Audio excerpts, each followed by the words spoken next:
Leonen J. An election protest is no ordinary petition. It alleges anomalies and irregularities which, if proven true, would perniciously deprive a significant portion of the voting population of its constitutionally protected right of suffrage. Given this extraordinary nature, an election protestant takes on the heavy burden of clearly and specifically alleging, and then proving, the irregularities that led to a breakdown in our mechanisms for suffrage. When the Protestant fails to meet the strict requirement of specificity and established rules on evidence to support the allegations of election irregularities, the election protest must be dismissed.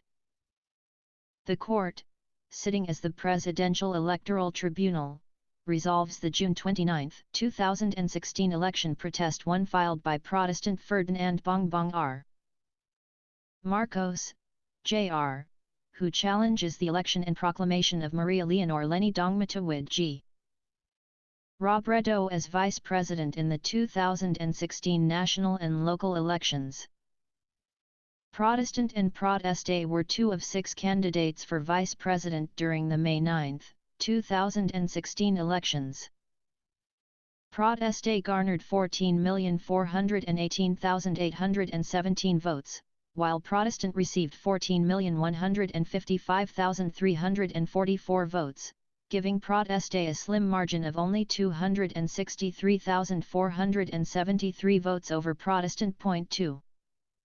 On May 30, 2016, Congress issued resolution of both houses No. 1, which recognized the results of the canvass conducted and proclaimed Proteste as the duly elected Vice President of the Philippines. 3. On June 29, 2016, 4 Protestant filed this protest premised on 2 causes of action. 2. 4. A.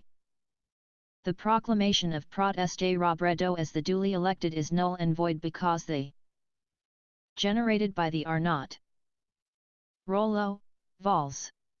IN 2, pp 1-1047.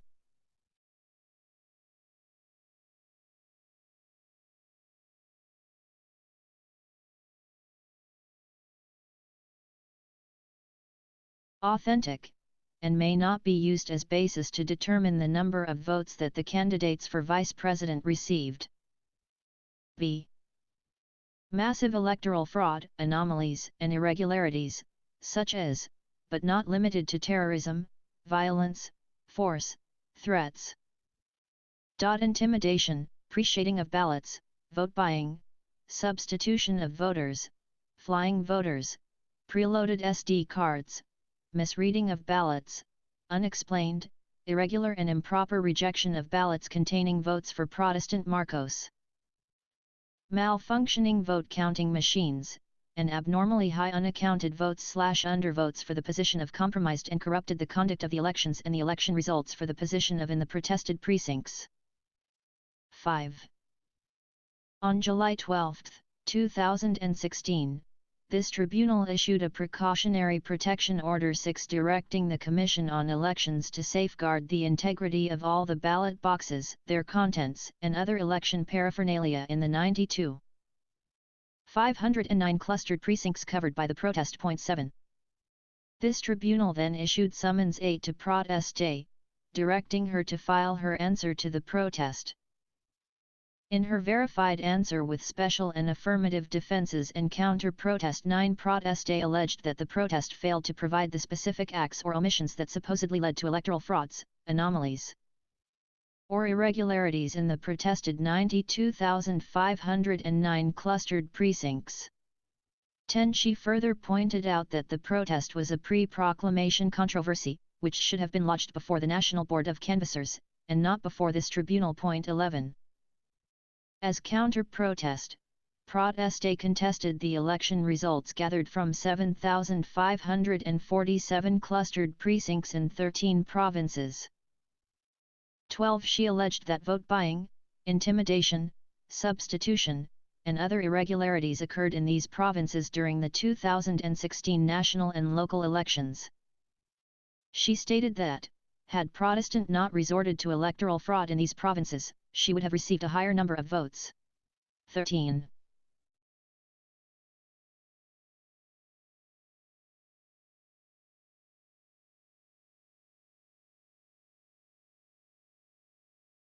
Proteste then asked, that a preliminary hearing be set, that the protest be dismissed for lack of jurisdiction and for insufficiency in form and substance, and that her proclamation as Vice President be affirmed.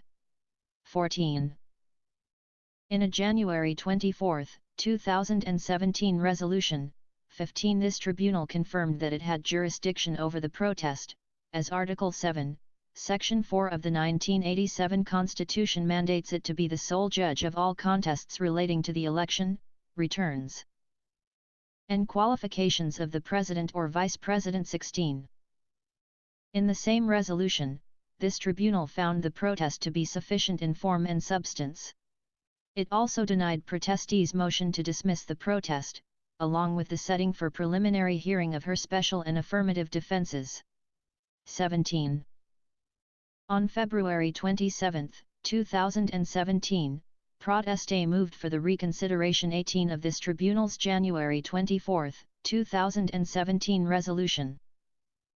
On June 6, 2017, this tribunal deferred 19 resolving protestee's motion for reconsideration, Protestants' comment/opposition 20 to the motion, as well as protestee's motion for leave of court to file and admit the herein incorporated reply to Protestants' comment/opposition 21 after the preliminary conference.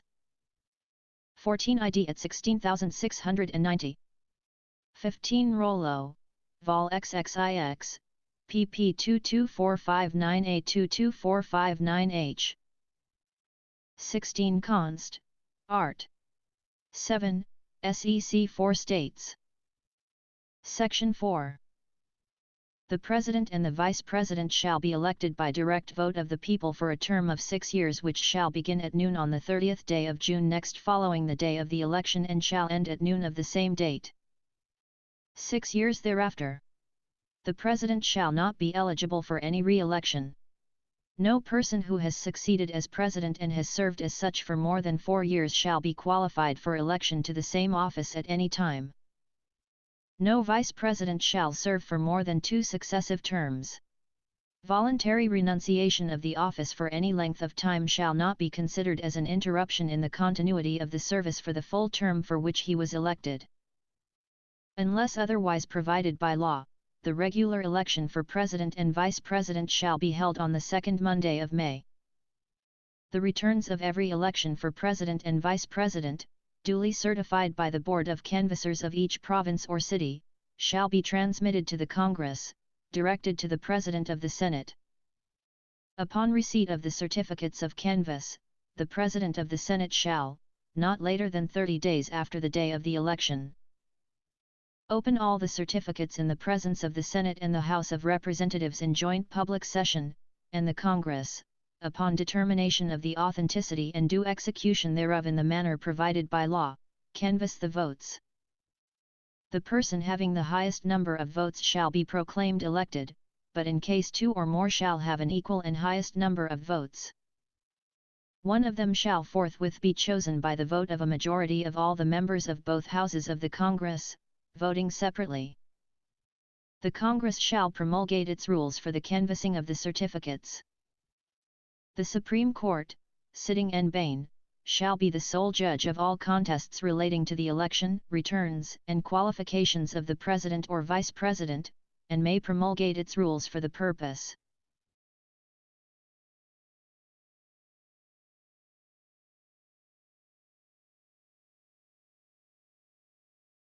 On April 25, 2017, this tribunal, among others, directed the parties to file their respective preliminary conference briefs 5 days before the scheduled preliminary conference. Point 22.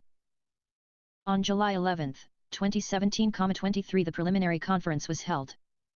There, with Protestant's consent, this tribunal categorized his causes of action into, first, the annulment of Protestee's proclamation, second, a revision and recount of ballots in Camarines Sur, Iloilo and Negros Oriental, and third, the annulment of elections in Lanao del Sur, Maguindanao, and Basilan. The causes of action were elaborated as follows.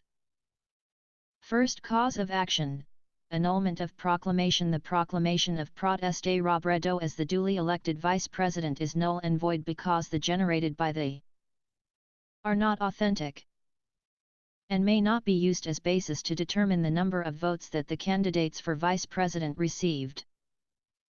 Second cause of action, revision and recount of the paper ballots and/or the ballot images, as well as an examination, verification, and analysis of the voters' receipts, election returns, audit logs, transmission logs. The list of voters, particularly the books of voters and other pertinent election documents and/or paraphernalia used in the elections, as well as the automated election equipment and records such as the units, SD cards, and the other data storage devices containing electronic data and ballot images in all of the 36,465 protested clustered precincts pursuant to Rules 38 to 45 of the 2010 PET Rules, and third cause of action, annulment of elections. Annulment of election results for the position of vice president in the provinces of Maguindanao, Leonen, Sur and Basilan, on the ground of terrorism, intimidation, and harassment of voters, as well as pre-shading of ballots in all of the 2,756 protested clustered precincts that functioned in the aforesaid areas. In the interim, Protestant had filed another motion for technical examination of the voters' signatures in Leonen del Sur, Maguindanao, and Basilan. This is a separate pleading from his protest that also prayed for a technical examination as part of his third cause of action. 20.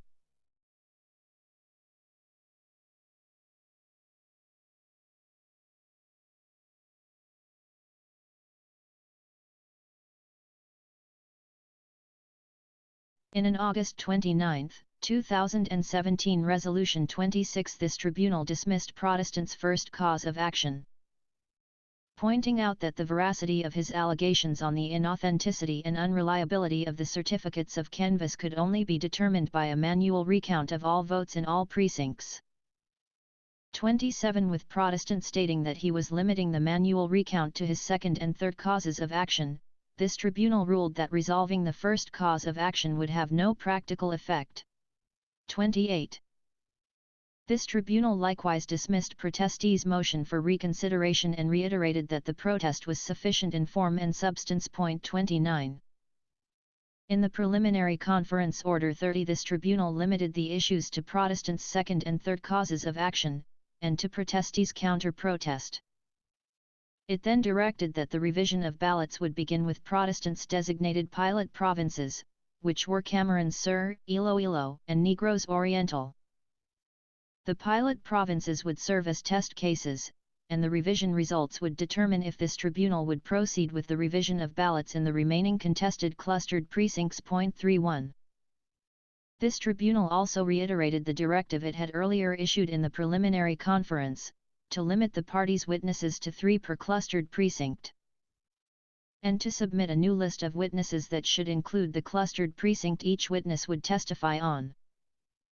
32. It noted that Protestant had not yet submitted his witness list, and warned him that his failure to comply would be deemed a waiver of his right to name and identify his witnesses, and to present them during the reception of evidence. 33. This tribunal deferred action on Protestant's motion for the technical examination 34 of the voters' signatures in Leonen, Sur, Maguindanao, and Basilan. It explained that to do so would be premature, as the result of the revision of ballots and reception of evidence in the pilot provinces Camarines Sur, Iloilo, and Negros Oriental would determine if this tribunal would proceed with the other contested provinces. 35. On October 23, 2017, the ballot images for the protested clustered precincts of the 3 pilot provinces were decrypted and printed. 36. The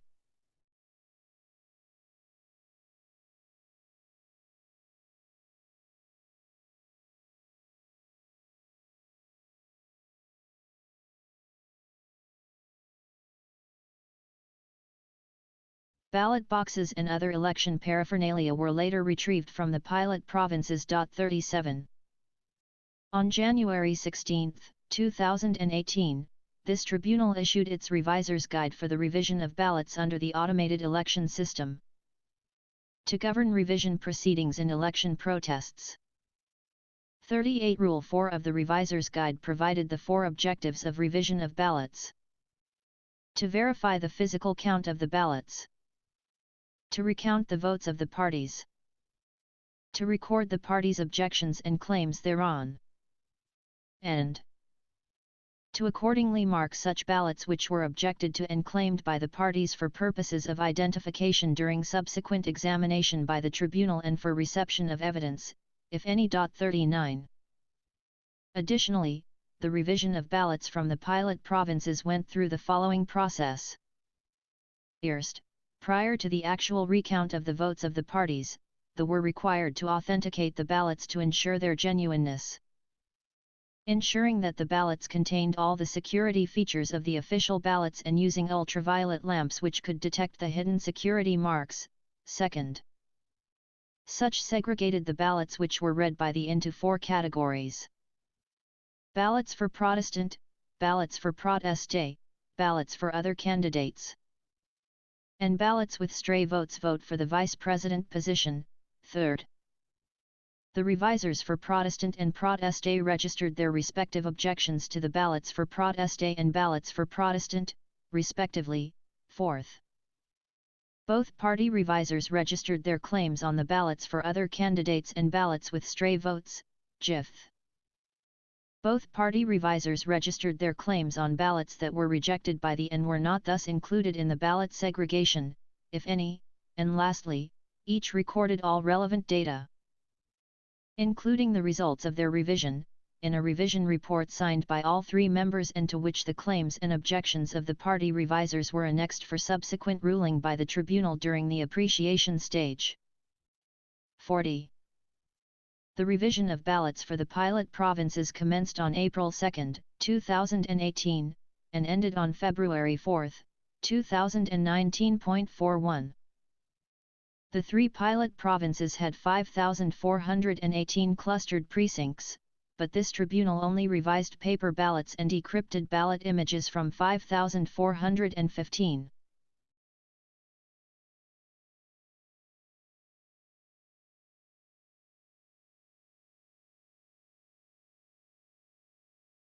Clustered precincts, as the Commission on Elections could not provide the decrypted ballot images of the damaged and unreadable paper ballots of 3 clustered precincts, namely, Clustered Precinct 34, Barangay Inifio Jesus, Bato, Camarines, Sur.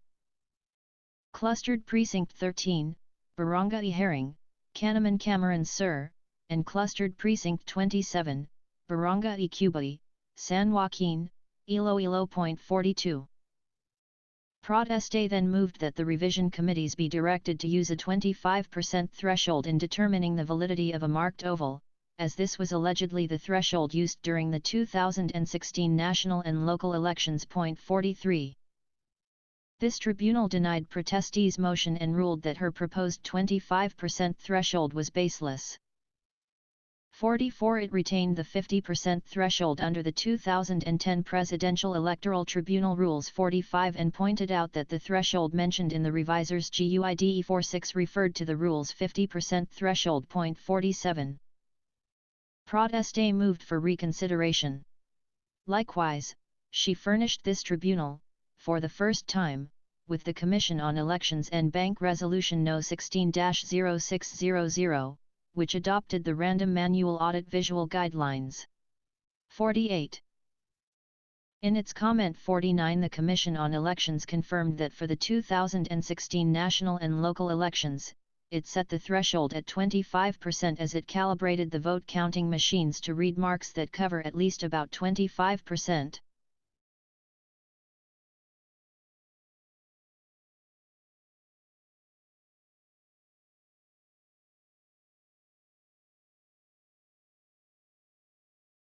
Of the oval for each candidate as valid votes. 50. It like ISE stated that it used the 25% threshold for all the 2016 election protest as is filed before it. 51. Ting on protestee's motion for reconsideration, this tribunal direct the head revisers to compare the election returns with the total number of votes read and counted by the vote counting machines. 52. It explained that the purpose of the revision process was to recount the votes received by confirming how the read and counted the votes during the elections. 53. It then laid down the following guidelines. Hence, in the segregation of ballots, the tribunal held that its head visors must be guided by the number of votes indicated in the election turns. The tribunal held that, in using the election returns and not one-airly adopting a specific shading threshold, the tribunal's revision procedure will be more flexible and adaptive to calibrations of the voting or counting machines in the future. The head revisers were directed to UE the election returns which normally would be inside the ballot boxes retrieved. However, in their absence, the head revisers were directed to UE the CE1I true copies of election returns obtained from CMELEC.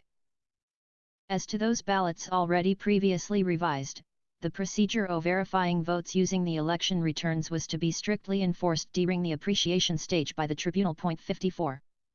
Accordingly, this tribunal amended Rule 6255 of the Reviser's Guide to refer the segregated ballots to the election returns generated by the vote counting machine and guidelines set by the tribunal. It now reads: Rule 62. Votes of the parties. The segregation and specification of ballots shall be done by referring to the election return R, generated by the machine used in the elections. The head reviser all count the total number of ballots for the Protestant, proteste, other candidates, and with stray votes and record said matter on the appropriate spaces of the revision report. In examining the shades or marks used to register the votes, the ad reviser shall bear in mind that the will of the voters reflected as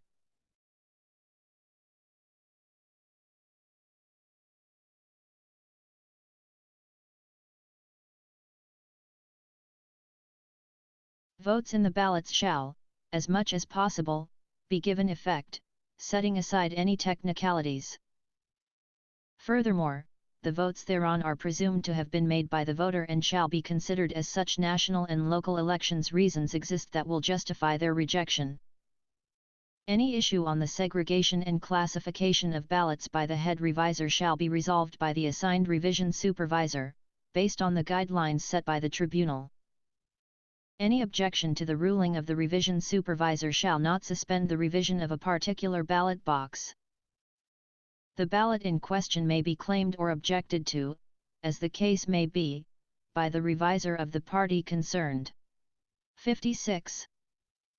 The revision and recount proceedings in the 5,415 clustered precincts in the 3 pilot provinces led to the following results. 57. Cameron Sur 657,991 40,794 Iloilo 562,811 93,245 Negros Oriental 255,576 66,456 total 1,476,378 200,495. On January 14, 2019, this tribunal began its appreciation of the revised ballots, primarily to ascertain and give effect to the voters' intent. It then verified the physical count of the revised ballots and ruled on the parties' respective claims and objections. 58. The appreciation process was completed on August 14, 2019. 59. Acting on the objections registered by the parties, this tribunal deducted the following votes from the results of the revised ballots. 60. F. Protesti 1. Cameron Sur. Iloilo. Negros Oriental. Total votes deducted. Next, acting on the claims made by the parties, the following votes were added to the parties. 61. Cameron Sur Iloilo and Negros Oriental. Total votes added. 50.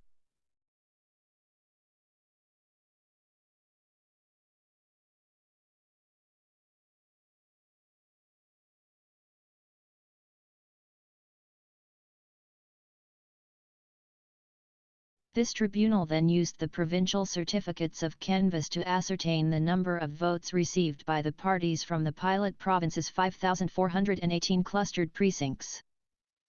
However, this tribunal subtracted the votes from the 3 clustered precincts with unavailable paper ballots, thus coming up with total votes in 5,415 clustered precincts 62.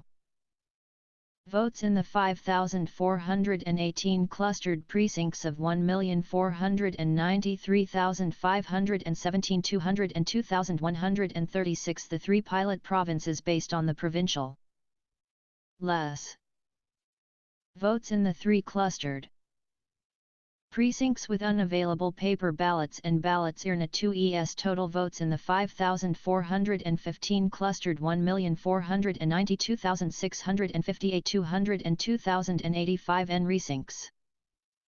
This tribunal then deducted the parties' votes from the 5,415 clustered precincts from their total votes as proclaimed by the National Board of Canvassers, 63.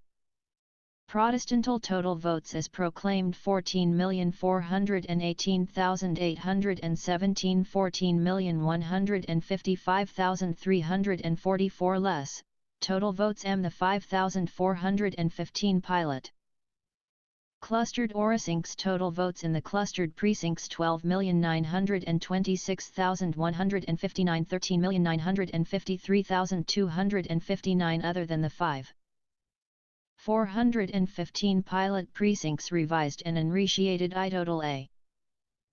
The Rev 1s 10N and appreciation of ballots in the 5,415 clustered precincts of the pilot provinces generated the following results 64. Votes the 5,415 pilot clustered precincts after revision less, votes deducted from sustained objections total votes in the 5,415 pilot clustered precincts after revision after deducting sustained objections add. Votes added due to admitted claims. Total votes in the 5,415 oilet clustered. 62 ID at 39.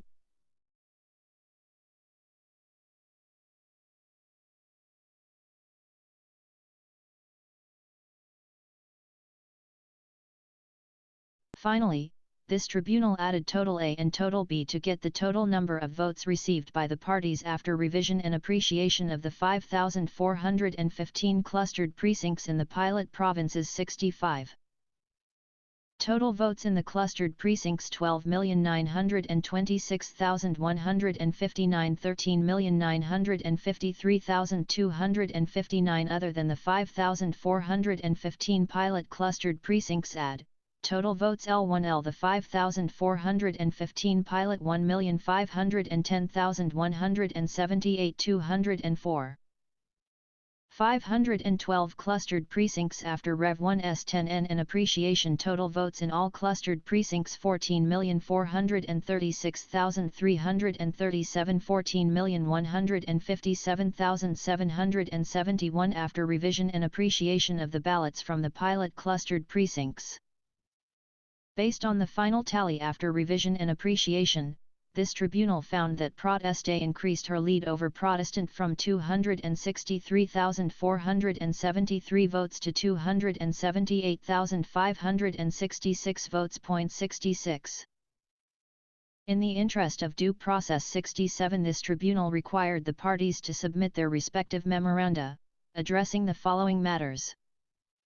Their comments on the report on the revision and appreciation of votes relating to the 3 pilot provinces, Cameron Sur, Iloilo, and Negros Oriental as it relates to the second cause of action. 2. Their position on the following issues related to the third cause of action. A.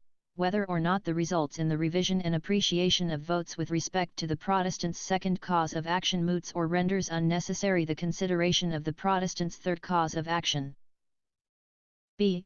Whether or not the Presidential Electoral Tribunal has the competence to resolve the third cause of action. C.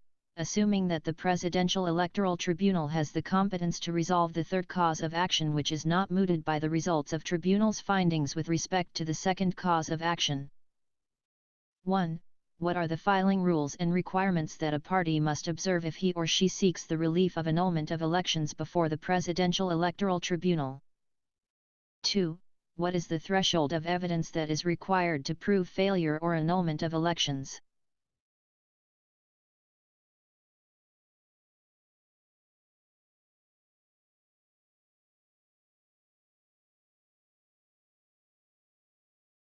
Three. Will evidence other than those listed by the parties during the preliminary conference be considered? 4. What percentage of votes/precincts needs to be proven as having been affected by the grounds for failure or annulment of elections? 5. Will the threshold apply per province or to all three provinces? Can there be failure or annulment in some but not all three provinces? 6. Should a similar pilot testing rule be equally applied in annulment of election cases? D. Assuming that the tribunal is convinced that there is basis to find for the Protestant in the third cause of action. 1. Will this mean that the elections for all the elective positions in the ballot be nullified with all its attendant legal consequences? 2. Can our declaration as the Presidential Electoral Tribunal or the Supreme Court be a bar for any question relative to any present and future electoral protest involving the same area and for any position? 3. Will it be necessary to call for special elections for the position of Vice President? If so, who has the competence to call for such elections? 4. Will this mean recovery for the Protestant under Rule 65, which will, in turn, mean revision of all his contested precincts nationwide? 5. What will be the effect of our ruling on Protestants' third cause of action on protestees' counter-protest? 68. In his Memorandum 69, Protestant claims that the Preliminary Appreciation Committee erred several times during its revision and appreciation of ballots. First, he claims that the Preliminary Appreciation Committee erred in overruling his objections 70 to protestees' ballots in the pilot provinces for lack of evidence aliened without giving him the opportunity to present evidence supporting his pilot. Protest point 71, he asserts that he was willing to present evidence to substantiate his claims, yet his motion to set the case for preliminary conference was not granted, leading to an unfair and unjust situation. 72. Protestant then claims that the Preliminary Appreciation Committee erred a second time in overruling his objections to the questionable ballots 73 in protestees' favor, which contained signatures of Board of Election inspectors that were glaringly different from the signatures indicated in the other election documents. Point 74.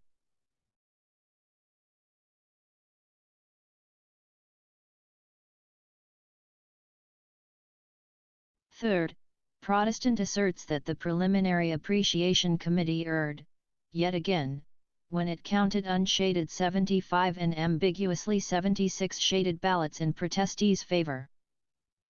He then asks this tribunal to look into the ballots that the Preliminary Appreciation Committee admitted as claims for proteste without specifying why, 77, as well as the previously rejected ballots admitted by the Preliminary Appreciation Committee. 78. He contends that it was wrong to consider the rejected ballots in protestees' favor without first verifying the reason behind the vote counting machine's rejection of the ballots and determining if the concerned voters were issued replacement ballots. Point 79. Protestant also maintains that his three causes of action are distinct from each other. 80. That the dismissal of one will not impact the other. Point 81. Further, he stresses that his third cause of action is for the annulment of election results in Lana Ode. Sir, Maguindanao and Basilan due to terrorism, intimidation and harassment of voters, pre-shading of ballots, and substitution of voters. 82. Thus, it was not covered by Rules 46 and 65 of this tribunal's rules. Because the relief asked for in the annulment of elections does not require the revision and recount of votes. Point 83. Protestant invokes Tan v. Haydeman 84, a case decided by the Commission on Elections.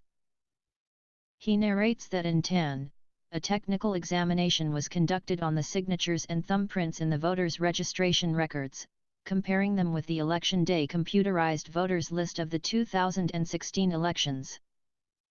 85 The results allegedly showed a discrepancy in as much as 40,528 signatures and 3,295 thumbprints. 86. This purportedly led the Voters' Identification Division of the Commission on Elections Election Records and Statistics Department to conclude that the 2016 elections had been marred by different forms of election fraud such as massive substituted voting. 87.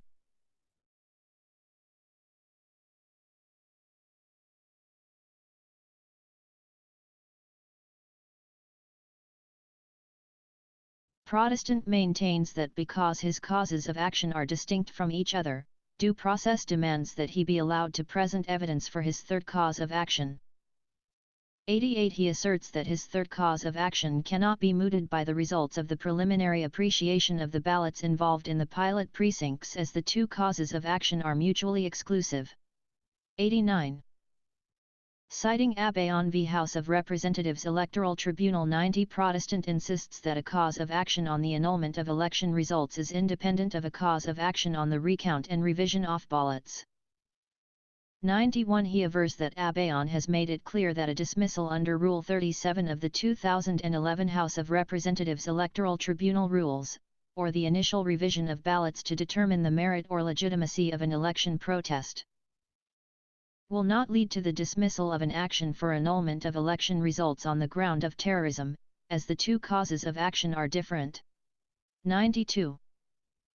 He then opines that Rule 37 of the 2011 House of Representatives Electoral Tribunal rules is the counterpart of Rule 65 of this tribunal's rules. 93 Thus, a dismissal of an election protest under Rule 65 is limited to the judicial recount and revision of ballots. However, if the election protest contains a cause of action distinct from revision and recount, that must proceed independently. 94. Finally, Protestant advances that if his third cause of action is given due course, and he can prove his allegations of failure of elections in Llano del Sur, Maguindanao, and Basilan, only the tainted votes for the vice presidency should be annulled and deducted from the votes received by both Protestant and Proteste. He underscores that there is no need to conduct special elections, as this may only lead to another election protest. 95. On the other hand, Proteste underscores in her Memorandum 96 that per this tribunal's October 15, 2019 resolution, her lead increased from 263,473 to 278,566 after the recount, revision, and appreciation of the ballots from the three pilot provinces. 97. Still, Proteste claims that this tribunal erred in its Rev 1's 10n and appreciation of ballots. She posits that 848 votes were erroneously deducted from her total votes, despite lack of evidence alien supporting Protestants.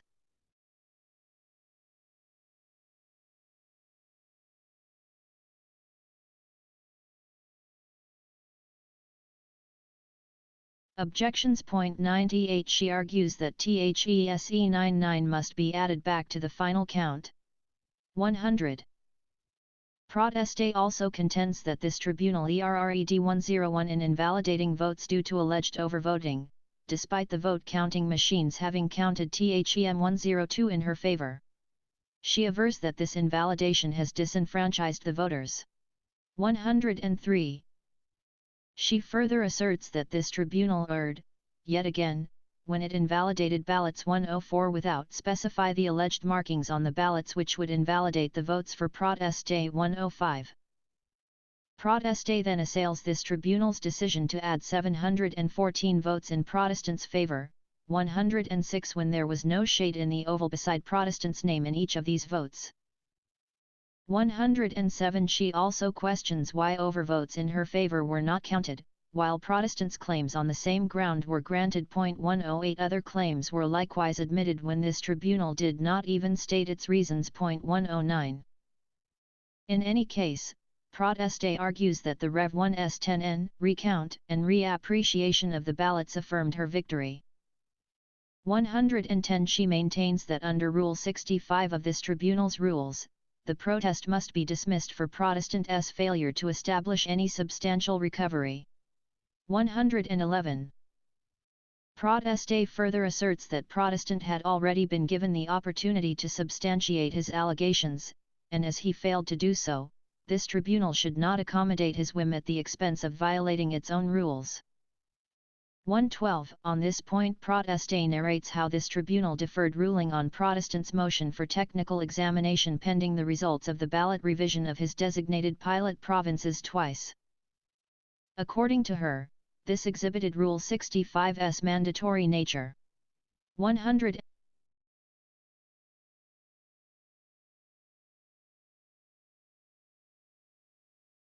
Invoking Matuwid v. Commission on Elections, 114 Proteste contends that an annulment of elections is akin to a failure of elections, the jurisdiction of which falls on the Commission on Elections. 115 She cites how the court in Abbe on 116 declared that a resort to annulment of elections must be made only in exceptional circumstances, 117 as it effectively invalidates the whole ballot, and not only the votes for the protested position. 118. In maintaining that the Commission on Elections has made no reports of election irregularities, Proteste invokes Abbe on, which upheld the credibility of government agency statements over testimonies from a handful of witnesses. 119 In any case, Proteste argues that the 8,000 witnesses 120 whom Protestants sought to present to identify their signatures in ballots 121 were not even registered voters in Leonen, where he sought to annul the elections. 122 She also asserts that there is neither allegation nor proof showing that she was responsible for the supposed fraud, anomalies, and irregularities that Protestant claims. 123. Proteste then opines that a technical examination of election day computerized voters' list is not a right. Before this may be allowed, Protestant must first establish that fraud was committed to favor Proteste. 124. Proteste likewise asserts that Protestant's invocation of Tan v. Heidemann to support his motion is misleading. She points out that the Commission on Elections dismissed 125 the case on December 5, 2019 126 which, as Proteste notes, Protestant conveniently left out in his pleadings. 127. In any case, Proteste argues that in an annulment of election case, Protestant must also prove that the fraud, anomalies, and irregularities affected more than 50% of the votes cast in Leonen. Sir, Megan Daneo, and Basilan which he failed to do. 128.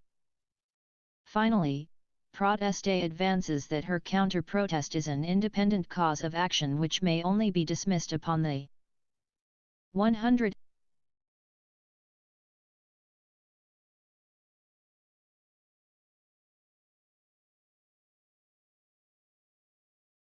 Protests dismissal and continues to survive should this tribunal proceed with Protestant's third cause of action. 129. In a September 29, 2020 resolution, this tribunal directed the Commission on Elections to comment on Protestants' factual allegation that according to it, massive fraud had attended the 2016 elections. 130.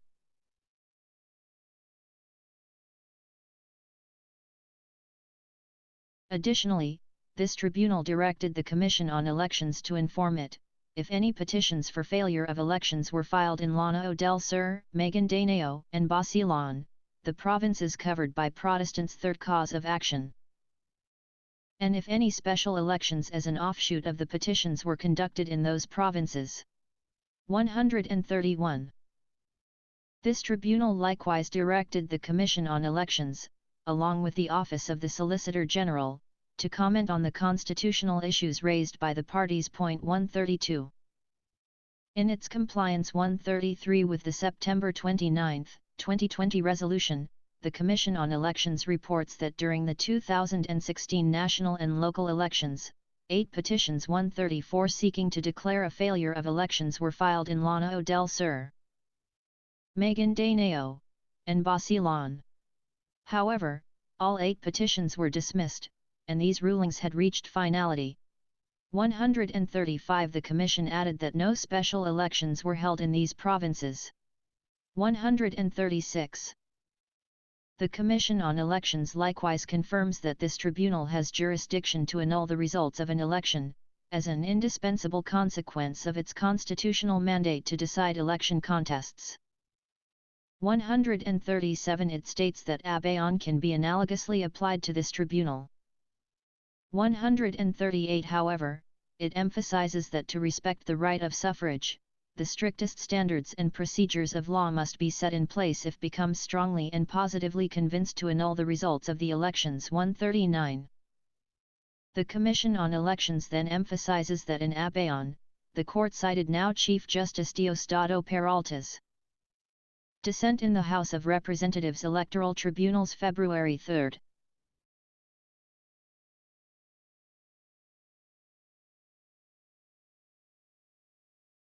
2016 decision in Daza v. Abeyance.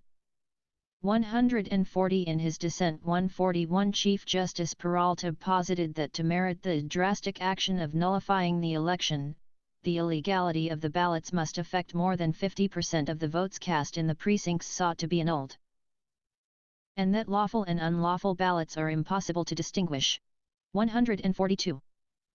The Commission on Elections also points out that the court in abeyance had set out an additional requisite for the annulment of elections, that there must be strong evidence that the protestant is responsible for the alleged unlawful acts. 143. The Commission on Elections asserts that even if under Rule 65 of this tribunal's rules, an election protest may be dismissed for failing to prove fraud in its chosen pilot provinces, this tribunal may still determine the validity of Protestant's third cause of action. 144. However, the Commission on Elections underscores the stringent requirements in abeyance as basis for proving failure or annulment of elections, and maintained that the threshold of more than 50% applies to all provinces subject of the election protest. 145. Citing the differences between the remedies of annulment of elections and declaration of failure of elections, the Commission on Elections states that this tribunal is empowered to declare annulment of elections without holding special elections. 146. Finally, the Commission on Elections opines that Tan v. Heidemann was dismissed for mootness and was not resolved on the merits, hence, there was no opportunity to rule on the findings of the Voters' Identification Division or to pass upon its validity, merit, and probative value. 147. In its comment, 148 the Office of the Solicitor General argues that this tribunal can declare annulment or failure of elections without infringing upon the Commission on Elections' constitutional mandate. 140.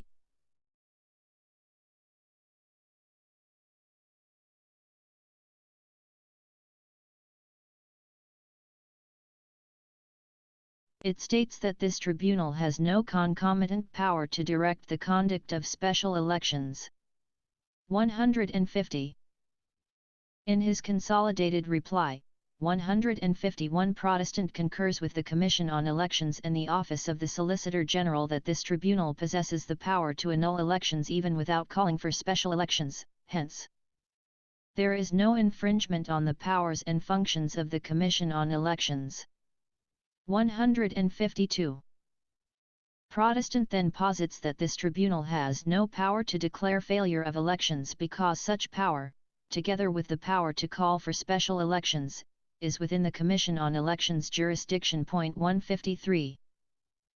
Protestant adds that there is no need to call for special elections, as his third cause of action prayed for the annulment of elections, not failure of elections. 154 He then comments that the dismissal of all the petitions to declare a failure of elections in Lana Ode, Sir, Magandanao, and Basilan is irrelevant. 155. Protestant likewise avers that even if the election protest in Tan v. Heidemann was eventually mooted, the fact remained that upon a technical examination, 40,528 signatures and 3,295 thumbprints in 508 established precincts in Lana Ode, Sir, Maguindanao and Basilan were found to be not identical with the original signatures or thumbprints of the legitimate voters in those provinces. 156. This led the Voters' Identification Division to conclude that the 2016 elections in those provinces had been marked with different forms of election fraud such as massive substituted voting. 157. He emphasizes that the Commission on Elections admitted the existence of the June 5, 2018 dactyloscopic and questioned documents reports or the technical examination report submitted by the Voters' Identification Division of the Commission on Elections Election Records and Statistics Department. 158. Protestant continues that, as confirmed by the Commission on Elections and the ruling in Abaon, the results in the revision and preliminary appreciation of ballots in his second cause of action will not moot his third cause of action. These two being distinct, 159 with separate.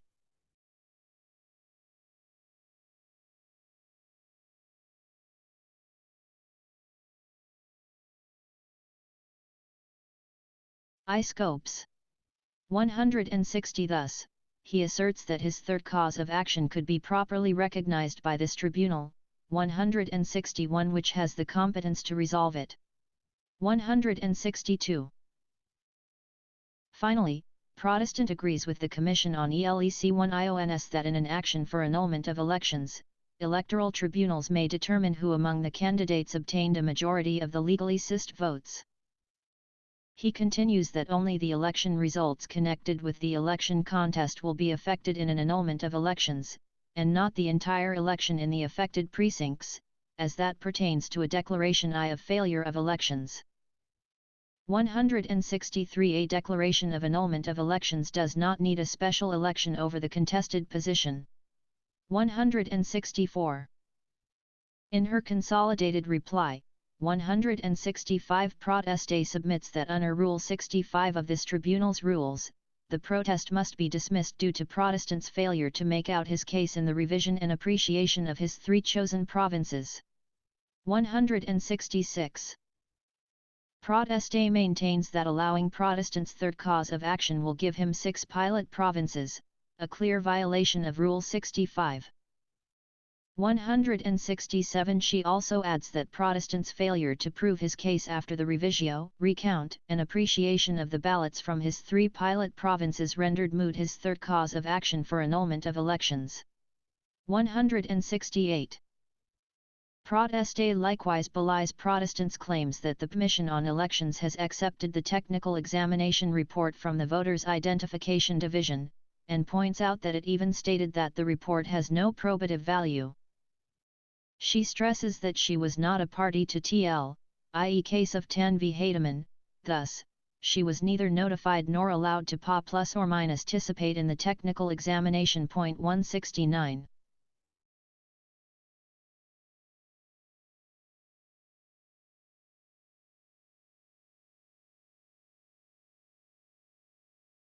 Moreover, Proteste highlights that the report does not even account for 10% of the clustered precincts in Lana Ode. Sir, Maguindanao and Basilan, falling short of the 50% threshold of fraud set in Abaon. 170. Proteste then echoes the Commission on Elections' warning that the annulment of elections is an extraordinary remedy, and as such, must be granted with caution and only under exceptional circumstances. 171. She also points out that Protestant failed to allege that she directly caused the electoral anomalies being complained of. 172. Finally, Proteste reiterates that this tribunal cannot proceed to Proteste's third cause of action without first resolving if Protestant substantiated his case through his pilot provinces. 173. On November 9, 2020, Protestant sought the following: that Associate Justice Mario Victor F. Leonen inhibit himself from the case, that the case be re-raffled to another justice, and that all pending incidents in this case be resolved. 174. He alleged that since October 2019, the protest has remained in limbo. 175. That same day, the Office of the Solicitor General, led by Solicitor General Jose C. Calida, filed a similar motion 176 arguing that, since the protest was raffled to Justice Leonen, the people has been suspended in animation for close to a year. 177 It suggested that this inordinate delay manifested Justice Leonen's bias and partiality against Protestant. 178. Both Protestant 179 and the Office of the Solicitor General 180 asserted that Justice Leonen's strongly worded dissent in the Marcos burial case showed his bias against and animosity toward Protestant and his family. They also adverted to a newspaper article reporting that Justice Leonen had lobbied for the dismissal of the protest, signifying that he had prejudged the case against Protestant. 181. On November 17, 2020, this tribunal denied 182 Protestants' motion.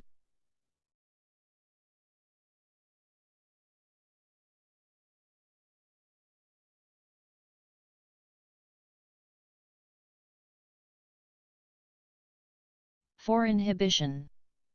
It also cautioned the parties and the Solicitor General, who is not a party to the case, to refrain from using language that undermines the credibility and respect due to this tribunal. 183 The Solicitor General was likewise reminded that, as the People's Tribune, his client was the Republic of the Philippines and not private individuals. 184. The dispositive portion of the resolution reads: in view of the foregoing, this tribunal resolves to deny Protestants' strong manifestation with extremely urgent omnibus motion for the inhibition of Associate Justice Mario Victor F. Leonen, 2. Re-raffle of this election protest, 3. Resolution of all the pending incidents in the above entitled case dated November 9, 2020. The Office of the Solicitor General's omnibus motion also dated November 9, 2020 is noted without action. The protestees' counter-manifestation, to the strong manifestation with extremely urgent omnibus motion for the inhibition of Associate Justice Mario Victor F. Leonen, 2. Re-raffle of this election protest, 3. Resolution of all the pending incidents in the above entitled case dated November 9, 2020, is noted. Let a copy of this resolution be served on the Office of the Solicitor General. So ordered. 185.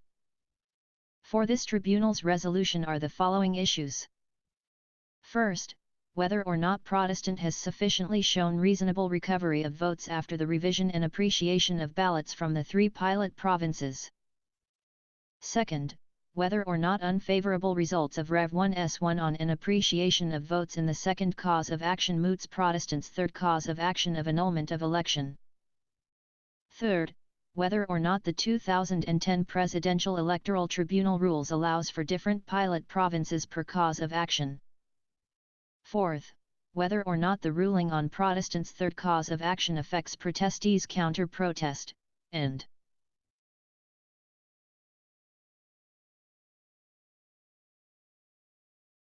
finally, whether or not the grant of the third cause of action will result in the calling of a special elections for the position of Vice President and all other local and national candidates. A democracy is only as secure as its elections. It is only as resilient as the faith of its people on its mechanisms for suffrage. No electoral system is perfect, but doubts on the conduct of elections must be met with caution. Doubting election results at every turn forces us to run in circles. It hampers our development and frustrates the empowering objectives of popular sovereignty. Without clearly established anomalies, elections must be taken to have successfully manifested the free will of the sovereign.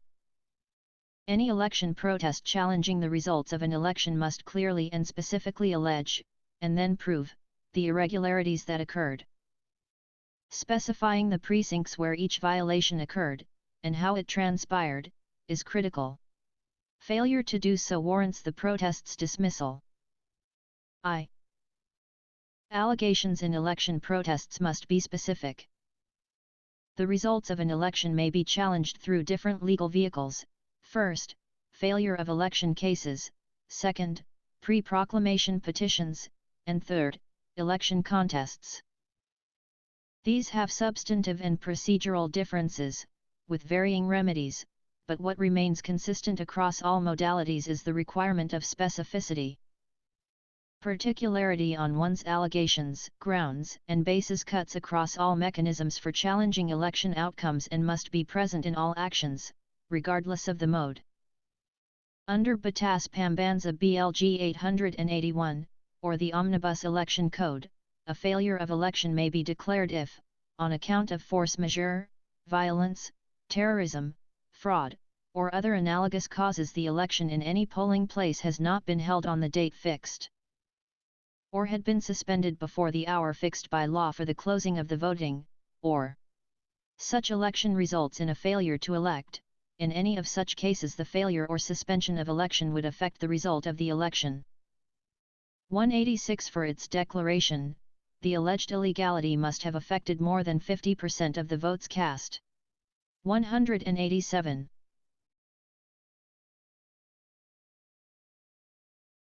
A pre-proclamation controversy concerns questions affecting the proceedings of the Board of Canvassers or any matter raised under Sections 233, 234, 235, and 236 in relation to the preparation, transmission, receipt, custody, and appreciation of the election returns. 188. Further, only the issues provided in Section 243 of the Omnibus Election Code may be raised in a pre-proclamation controversy. The restrictive and exclusive 189 list includes illegal composition or proceedings of the Board of Canvassers. The canvassed election returns are incomplete, contain material defects, appear to be tampered with or falsified, or contain discrepancies in the same returns or in the authentic copies thereof as mentioned in Section 233, 234, 235, and 236 of this Code. The election returns were prepared under duress, threats, coercion, or intimidation, or they are obviously manufactured or not authentic, and when substitute or fraudulent returns in controverted polling places were canvassed, the results of which materially affected the standing of the aggrieved candidate or candidates. 190. Under the automated election system, 191 pre-proclamation controversies cover only two issues, both concerning the Board of Canvassers, its illegal composition, and its illegal proceedings. 192. Finally, election contests, which only contemplate post-election scenarios, 193 take the form of either an election protest or a petition for quo warranto. 194. Although distinct, both actions aim to unseat a winning candidate after proclamation and assumption of office. 195. An election protest involves a contest between the defeated and winning candidates on the grounds of fraud or irregularities in the casting and counting of ballots, or in the preparation of the returns. 196. It is centered on the issue of who actually invalidly obtained the plurality of votes. 197. A petition for quo warranto is defined as an action against a person who usurps, intrudes into, or unlawfully holds or exercises a public 100.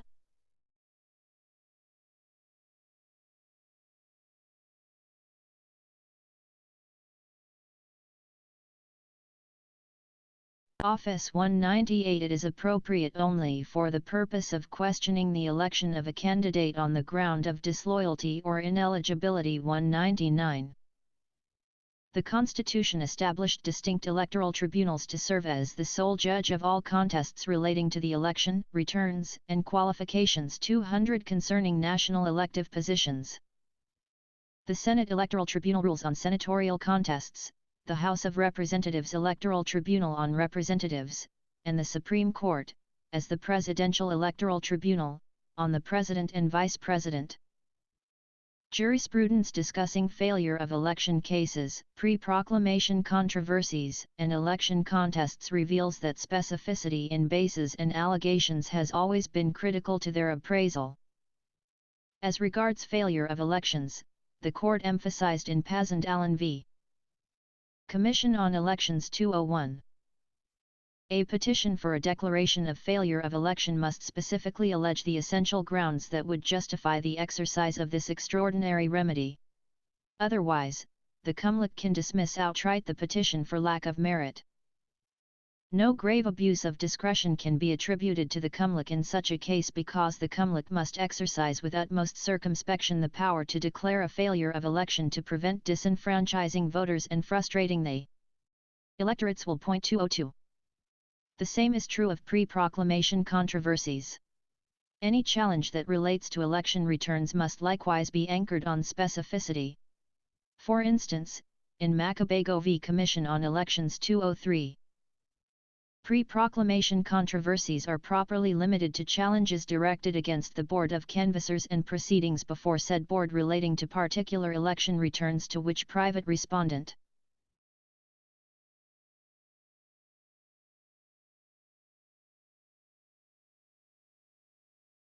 should have made specific verbal objections subsequently reduced to writing 2°4. In Matuwid, the need to aver a particular controversy at the first instance was emphasized. As pre-proclamation cases demand the petitioner to raise illegality immediately 2°5, there is a need for specific verbal objections subsequently reduced to writing 206. Speaking on the functions of the Commission on Elections and the House of Representatives Electoral Tribunal vis-a-vis election contests, the Court has also been strict in requiring specification and substantiation. 207. The same wisdom must animate this tribunal as we judge all contests relating to the election, returns, and qualifications. 208 of the highest electoral positions in our Republic. Considering that specificity is at the crux of post-election challenges, in general, and election protests, in particular, it follows that petitions wanting in this requisite must be dismissed. 2. This tribunal likewise requires specific allegations and the protests before it. Rule 17 of AM No. 10-4-29 SC, the 2010 Rules of the Presidential Electoral Tribunal, states. Rule 17. Contents of the protest or petition. An election protest or petition for quo warranto shall commonly state the following facts. The position involved. The date of proclamation, and i.e. number of votes credited to the parties per the proclamation. A quo warranto petition shall also state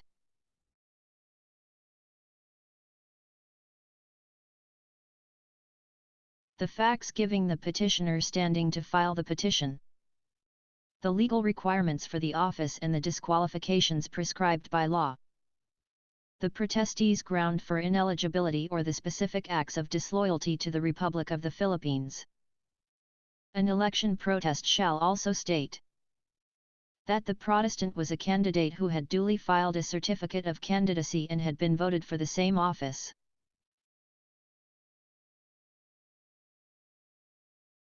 The total number of precincts of the region, province, or city concerned. The protested precincts and votes of the parties to the protest in such precincts per the statement of votes by precinct or, if the votes of the parties are not specified, an explanation why the votes are not specified, and a detailed specification of the acts or omissions complained of showing the electoral frauds, anomalies, or irregularities in the protested precincts. Correlative provisions govern election contests under the jurisdiction of other tribunals.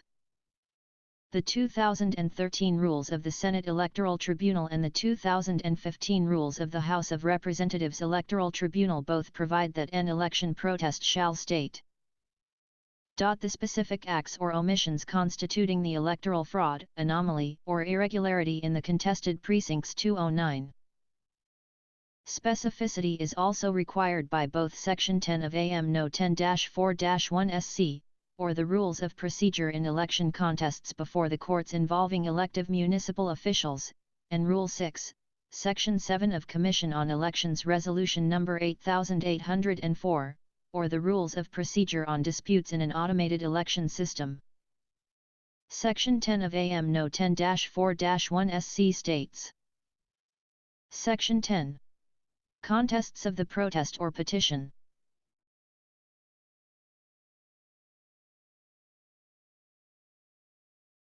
An election protest or petition for quo warranto shall commonly and specifically state the following facts: the position involved, the date of proclamation, and the number of votes credited to the parties per the proclamation.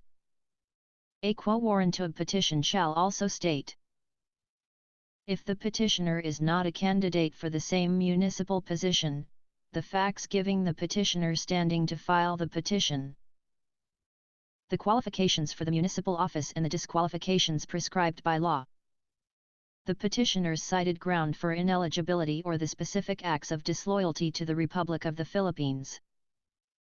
An election protest shall also state that the Protestant was a candidate who had duly filed a certificate of candidacy and had been voted for the same office, the total number of precincts in the municipality, the protested precincts and votes of the parties are not specified, an explanation why the votes are not specified, and a detailed specification of the acts or omissions complained of showing the electoral frauds, anomalies, or irregularities in the protested precincts. 210. Rule 6, Section 7 of Commission on Elections Resolution No. 8804 similarly provides. Section 7. Contests of the protest or petition. An election protest or petition for quo warranto shall specifically state the following facts: a. The position involved. B. That the Protestant was a candidate who has duly filed a certificate of candidacy and has been voted for the same office. C. The date of proclamation, and D. The number of votes credited to the parties per proclamation.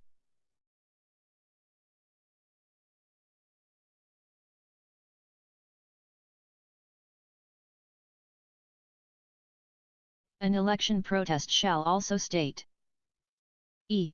The total number of precincts of the region, province, or city concerned. F. The protested precincts and votes of the parties in the protested precincts per the statement of votes by precinct, or, if the votes of the parties are not specified, an explanation why the votes are not specified. G.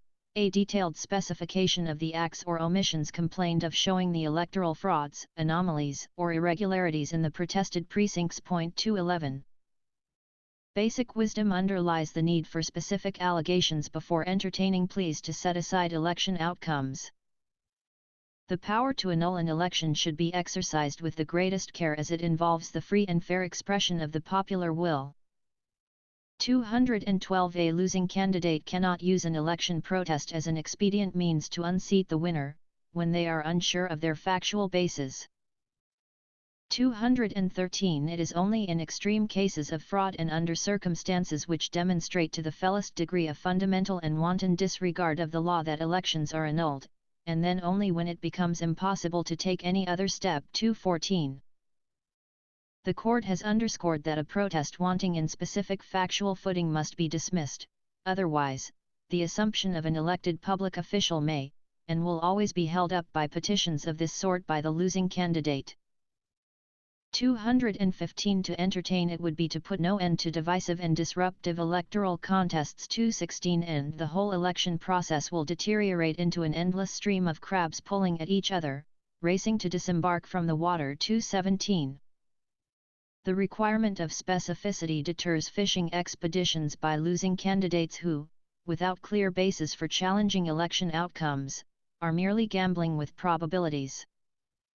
218. It prevents situations in which sweeping allegations of electoral fraud are used by defeated contenders to discover by happenstance surmised irregularities in elections. The requirement also serves a practical purpose. As election protests determine who secured the plurality of votes, they require a manual recount and piecemeal scrutiny of ballots, demanding significant time and resources.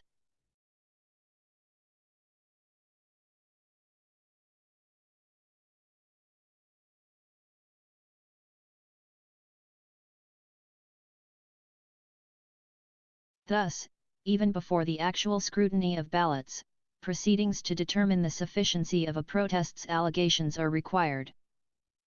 219. These include the protestee's submission of an answer or counter's protest. 220. The parties Submission of preliminary conference briefs 221, a preliminary conference 222, and the formation of revision committees. 223. Only then may this tribunal determine if proceeding with the scrutiny demanded by the Protestant is genuinely indispensable, or a mere superfluity that will needlessly expend scarce time and resources. Failing to forward a detailed specification of the acts or omissions complained of, 224 makes the protest insufficient in form and substance, warranting its summary dismissal. 225. As mentioned earlier, the court has been strict in requiring specificity. In Corvera v. Savolo 226, the losing mayoralty candidate filed an election protest alleging discrepancies in the random manual audit, glitches in the operation of the precinct count optical scan machines, and strange pattern of votes obtained by the administration, opposition, and independent candidates in the certificate of canvass. 227. The court sustained the regional trial court in dismissing the protest after finding that the requirements under AM No 10-4-1 SC were not satisfied. The extensively laid out the reasons and thoroughly explained to the satisfaction of the court why it ruled to dismiss the election protest.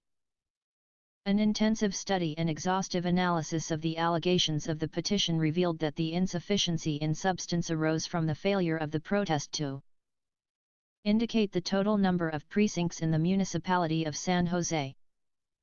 Specifically state in detail the acts or omissions complained of showing the electoral frauds, anomalies, or irregularities in the protested precincts, and how the various irregularities and anomalies had affected the results of the elections. Identify the precincts where the PCO's machines malfunctioned or failed to accurately account for the votes in favor of Protestant, allege with particularity the number of precincts where the CF cards were found defective, and explain with particularity the failure to transmit the results and in what precincts. The foregoing considered, juxtaposed with the pertinent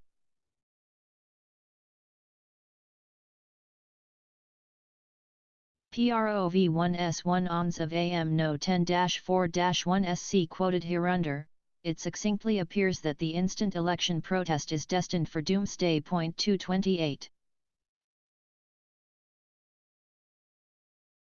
The court stressed in Corvera that a protest lacking in detail as to the acts or omissions complained of showing the electoral frauds, anomalies, or irregularities 229 should be struck down for being insufficient in form and substance. Bare claims of glitches, strange voting patterns, and discrepancies in the audit, without more, were found to be hollow accusations by a losing candidate unable to come to terms with defeat. 230. In so ruling, the court affirmed the need for strict compliance with the specificity requirement. Corvera follows a line of jurisprudence affirming that general and sweeping allegations of election fraud and irregularities warrant a protest's dismissal. Pena v. House of Representatives Electoral Tribunal, 231. Aguilo v. Commission on Elections 232 and Loren v. Commission on Elections. 233. In Pena, petitioner Teodoro Pifia, after losing in the congressional elections, contested 700 out of 742 election precincts without specifically pointing out the precincts where the anomalies and irregularities had allegedly taken place. Pifia argued, as follows. 7. The elections in the precincts of the 2nd District of Palawan were tainted with massive fraud, widespread vote buying, intimidation, and terrorism, and other serious irregularities committed before, during and after the voting, and during the counting of votes and the preparation of election returns and certificates of canvass, which affected the results of the election.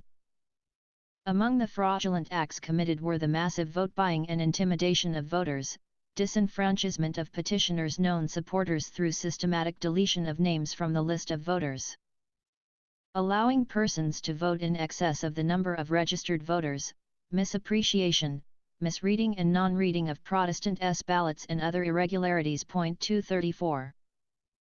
The court ruled that it was proper to dismiss Pifia's protest, noting that it failed to point to where and how the alleged violations occurred. It considered this omission fatal, as it went into the substance of the protest. The prescription that the petition must be sufficient in form and substance means that the petition must be more than merely rhetorical. If,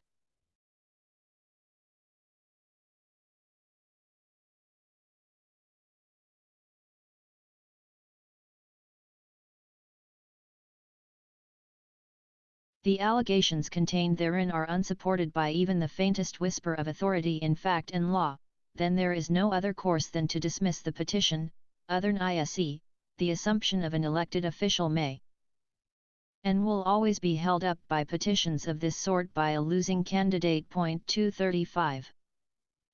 In Aguilo, petitioners Nila Aguilo and Benjamin del Rosario assailed the results of local elections in 133 clustered precincts in Caballero, Laguna. They alleged massive vote-buying activities, 236 repeated or double transmission of results 237 and several instances of glitches and technical and electronic problems attending the counting and canvassing of votes 238. The respondents assailed the protests for failing to specify the precincts in which the supposed fraud transpired. In ruling for the respondents, the court invoked Rule 2, Section 10 of AM No. 10-4-1 SC, on the rule requiring specificity. 239. Point by point the court addressed the allegations in the protest. First, petitioners' claim of repeated or double transmission 240 was easily belied by the statement of votes by precinct. Second, the allegation of massive vote buying 241 was not supported by any affidavit. Finally, the claim of several instances of glitches and technical and electronic problems attending the counting and canvassing of votes 242 was not supported by copies of election returns. Thus, the court concluded: had Protestants entertain our mere doubts, fears, and apprehensions in the efficiency, accuracy and reliability of the automated elections, their selfing belief that they probably won. These doubts, fears, and expressions of probability are not actionable. They do not constitute a cause of action simply because they are not yet in the realm of a wrong, which is the essence of a cause of action. 243. In Leonen, the losing candidate for vice mayor assailed the results of the 2010 elections, alleging massive vote buying, intimidation, defective PCOS machines in all the clustered precincts, election fraud, and other election-related manipulations. 244. He failed, however, to indicate the number of precincts in the municipality, leading the court to affirm the regional trial court's dismissal of the protest.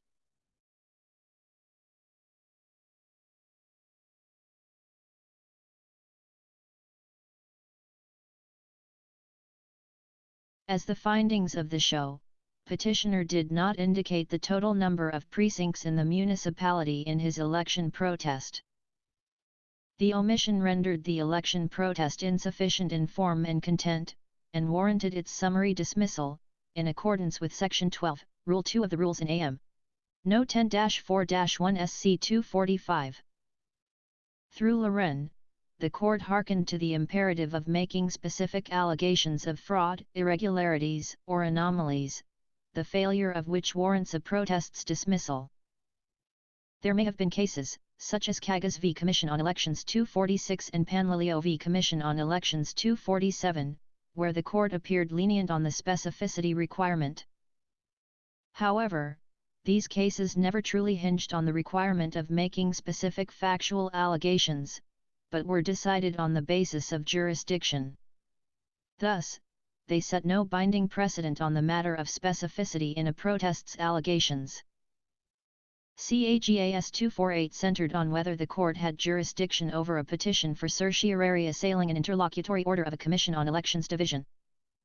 The court ruled in the negative, as the proper remedy was to seek a review of the order during the appeal of the division's decision. The court's statement that it would respect the Commission on Elections' determination of the sufficiency of allegations contained in election protests 249 was nothing more than a preliminary statement on a peripheral matter that was not yet ripe for consideration, as it remained contingent on the Commission on Elections' appraisal. Similarly, Panlilio 250 involved an issue of jurisdiction. There, the petitioner elevated to the court interlocutory orders rendered by a Commission on Elections division. The court ruled that it had no jurisdiction. 251. On the other hand, Corvera, Aguilo, and Leonen have been more definitive, leaving little, if any, doubt in their pronouncements.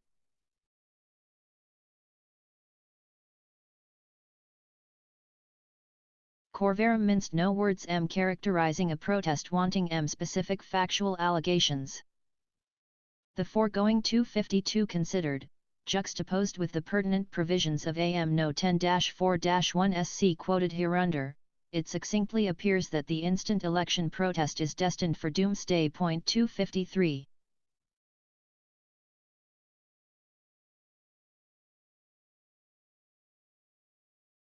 Meanwhile, as Aguilo underscored, an election protest is allowed to ascertain, not suppress, the true will of the electorate. It is not meant to save face, to keep pride for the loser. This is exactly the reason why an election protest is required to state a detailed specification of the acts or omissions complained of showing the electoral frauds, anomalies, or irregularities in the protested precincts.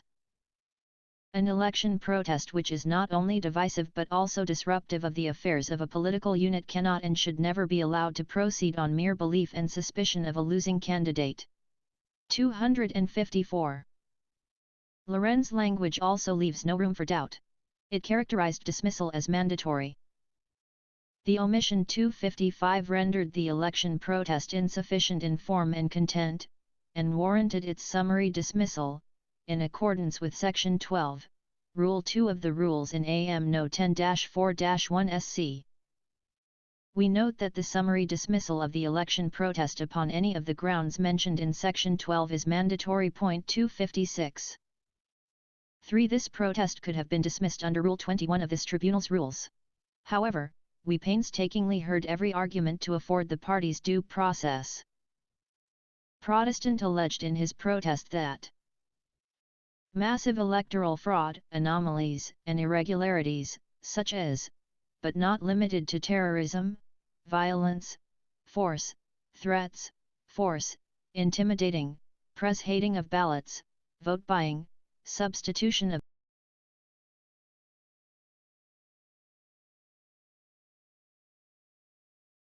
loaded SD cards, misreading of ballots, unexplained, irregular and improper rejection of ballots containing votes for Protestant Marcos, malfunctioning vote counting machine,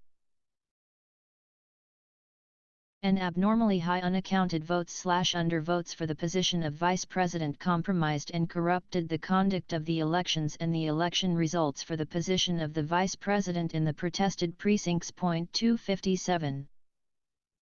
These irregularities allegedly occurred in 39,221 clustered precincts scattered in around 27 provinces and cities in the Philippines. 258 of these clustered precincts, he prayed for the annulment of elections in 2,756 clustered precincts, and the conduct of judicial revision of votes in the remaining 36,465 clustered precincts. 259.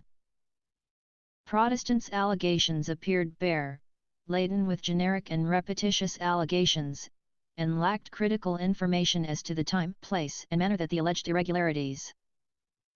For instance, in Llano del Sur, Protestant claimed the presence of violence, intimidation, and harassment of voters, as well as illegal composition of the and proliferation of batch feeding of pre-shaded ballots in the clustered precincts as supported by 7 affidavits. 260. However, he did not specify which precincts were affected by the alleged irregularities. In Maguindanao, Protestant claimed terrorism, violence, threats, force, intimidation, pre-shaded ballots, massive substitution of voters and ballot snatching as supported by 2 affidavits. 261. Similarly, there was no particular precinct identified. In Basilan, Protestant contended that official ballots were not delivered to the polling precincts on election day. 262. And pre-shading was prevalent. 263 is supported by 8 affidavits. 264. He indicated 11 out of the alleged 422 affected precincts. 265. On Protestants' claim that terrorism, violence, force, threats, intimidation 266 attended the elections, he made no mention of the acts that shed light on how these occurred. The protest was silent on how they affected and disturbed the elections in the municipalities where these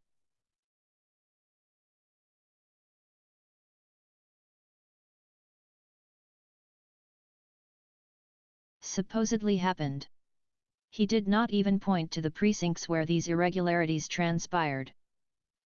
Protestant also referred to the abnormally high unaccounted votes I undervotes in 23 provinces and cities, but did not submit a single supporting affidavit, let alone articulate a satisfactory recollection of how these arose.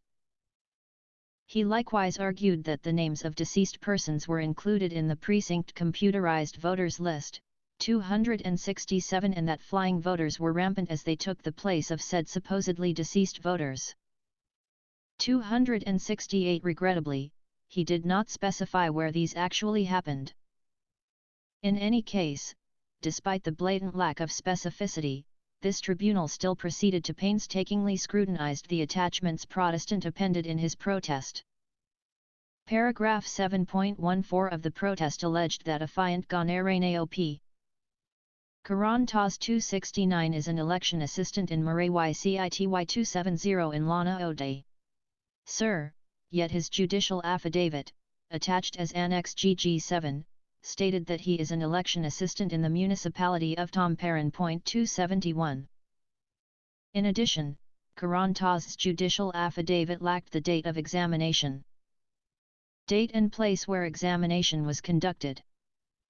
June 2016 at the office of the Provincial Election Supervisor I Provincial Capital, Marawi City, Lana Del Sur 272. Footnote 77 of the protest stated that affiant Imelda N. Dungog's affidavit is attached as Annex QQ 4,273 while Amalia S. Mitra's is attached as Annex QQ 3. 274. However, upon review of the records, Annex QQ3 turned out to be Dungog's affidavit 275 while Annex QQ 4276 was Mitra's affidavit.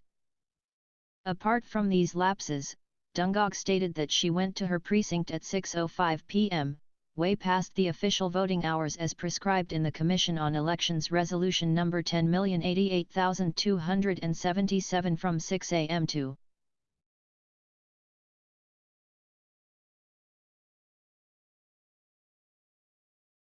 5:00 p.m. only.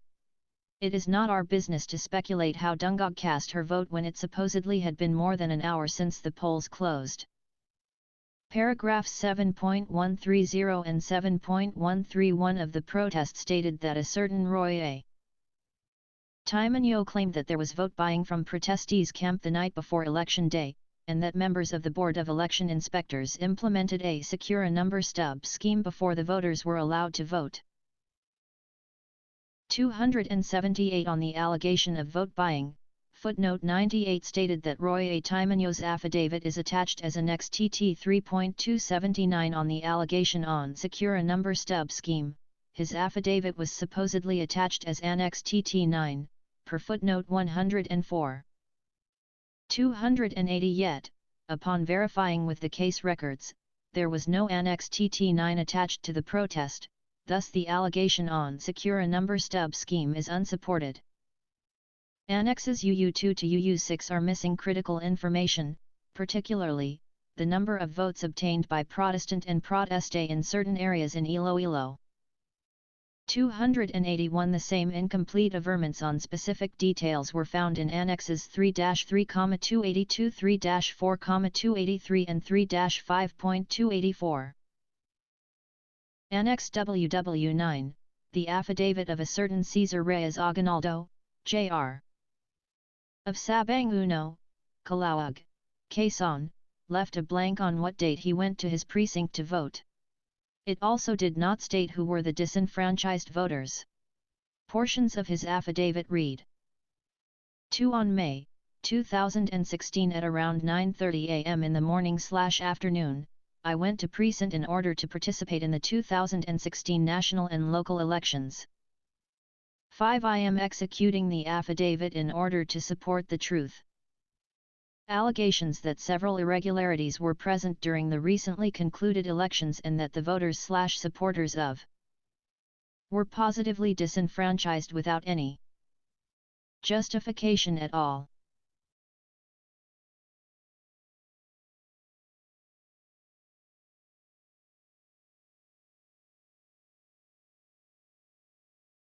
In any case, Annex WW9 does not convince this tribunal that the voters of Quezon were disenfranchised. Aguinaldo stated that Protestant supporters were not allowed to vote because their names were not included in the precinct computerized list. 286 He also stated that he knew these voters to be registered and with an active status in the Commission on Elections database. 287 However, it was entirely possible that these voters were assigned in a different precinct. The precinct computerized voters list is limited to the names of registered voters assigned to the particular precinct. It is immaterial for a supposed registered voter to attest to personally knowing that certain registered supporters were not in one list.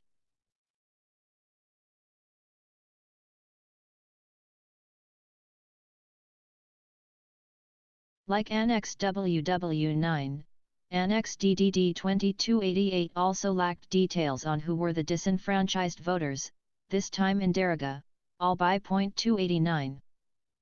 Even without scrutiny of the annexes, the protest itself left several blanks, likewise signifying the absence of important details. ZS6 ID 2S1 ID Bukidnon 7.132 Protestant Marcos strongly rejects and disputes the election results for the position of Vice President as reflected above. This election protest assails and impugns the election's results for the position of Vice President in each of the protested clustered precincts that functioned in the province of Leyte because the same do not reflect the true results of the elections thereat. 7.137 In view of the foregoing, Protestant Marcos prays for the reopening of the protested ballot boxes and the manual recount, judicial revision, technical examination, and forensic investigation of the paper ballots and/or the ballot images. Voters' receipts, election returns, audit logs, transmission logs, the lists of voters, particularly the election day computerized voters list, voters' registration records. The books of voters and other pertinent election documents and/or paraphernalia used in the elections, as well as the automated election equipment and records such as the VCM, SD cards, and the other data storage devices containing electronic data and ballot images in each of the protested clustered precincts which functioned in Bukidnon during the last elections. 290.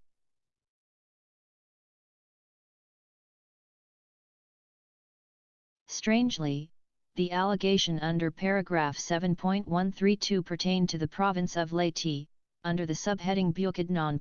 291. Meanwhile, in Batangas and Cebu City. 7.178 In view of the foregoing, Protestant Marcos prays for the reopening of the protested ballot boxes and the manual recount, judicial revision, technical examination, and forensic investigation of the paper ballots and/or the ballot images. Voters' receipts, election returns, audit logs, transmission logs, the lists of voters, particularly the election day computerized voters list, voters' registration records. The books of voters and other pertinent election documents and/or paraphernalia used in the elections, as well as the automated election equipment and records such as the VCM, SD cards, and the other data storage devices containing electronic data and ballot images in each of the protested clustered precincts which functioned in Batangas province during the last elections. 292. 7.302 In view of the foregoing, Protestant Marcos prays for the reopening of the protested ballot boxes and the manual recount, judicial revision, technical examination, and forensic investigation of the paper ballots and/or the ballot images. Voters' receipts, election returns, audit logs, transmission logs, the lists of voters, particularly the election day computerized voters list, voters' registration records. The books of voters and other pertinent election documents and/or paraphernalia used in the elections, as well as the automated election equipment and records such as the VCM, SD cards, and the other data storage devices containing electronic data and ballot images in each of the protested clustered precincts which functions in Cebu City during the last elections. 293. In addition, footnote 260 also left particular details blank. Protestant did not indicate which annex pertained to the certified true copy of the Certificate of Canvass of Zamboanga City. 260 Certified true copy of the city/municipality Certificate of Canvass of Zamboanga City is herein attached and made integral part of the protest as Annex. 294. It is not for this tribunal to supply the missing details that Protestant failed to indicate. 291.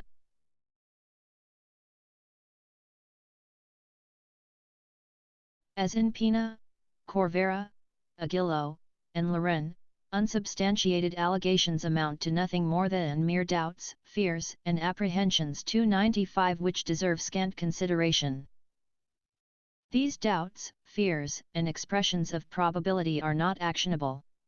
They do not constitute a cause of action simply because they are not yet in the realm of a wrong, which is the essence of a cause of action. 296.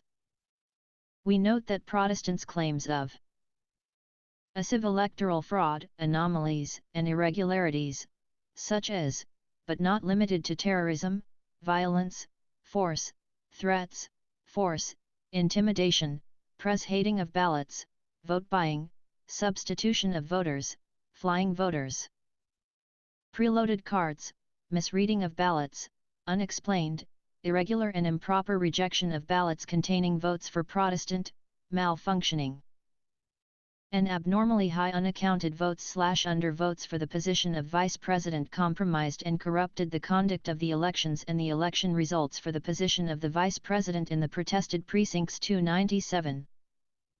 Are glaringly similar to the allegations of the Protestants in Pina and Aguilo.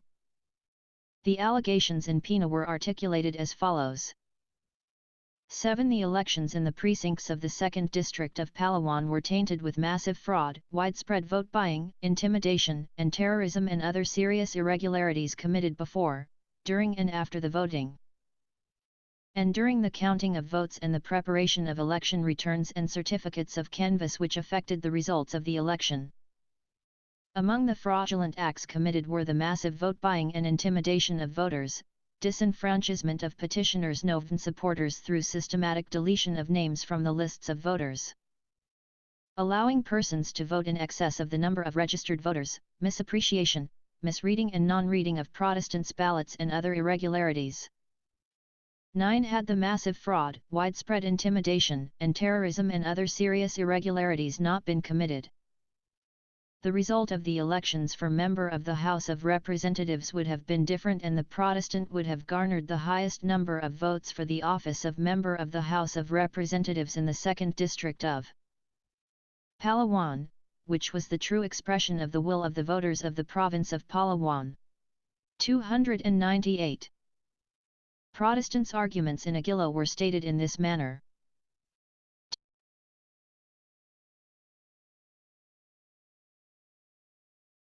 Various fraud and irregularities were prevalent at the precinct level, to wit,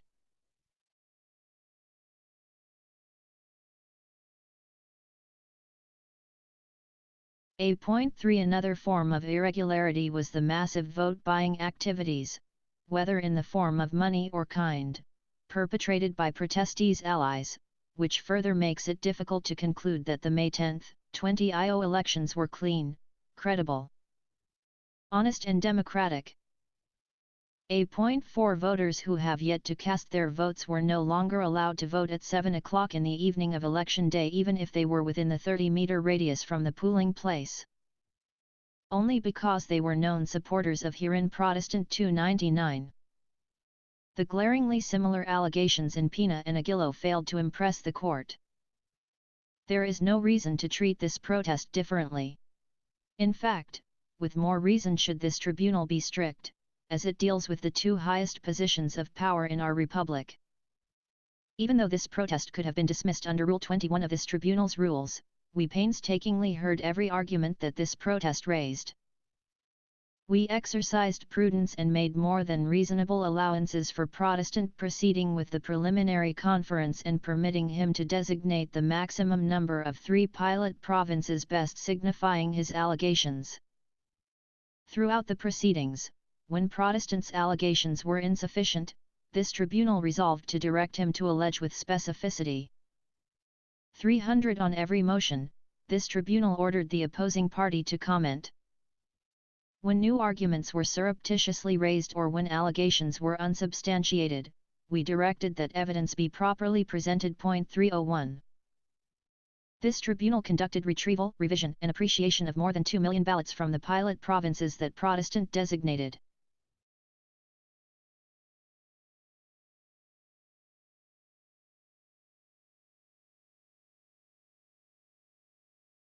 This tribunal conducted retrieval, revision, and appreciation of more than 2 million ballots from the pilot provinces that Protestant designated.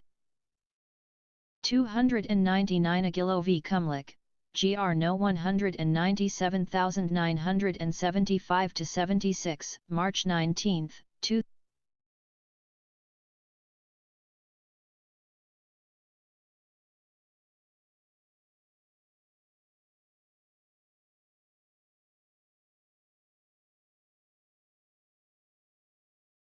In the October 15, 2019 Resolution 302, this tribunal informed the parties of the results of the revision and appreciation of ballots in the 5,415 clustered precincts in the pilot provinces. Even as the results showed that Protestant failed to establish massive fraud or irregularities in his designated pilot provinces, this tribunal opted to take the prudent course yet again.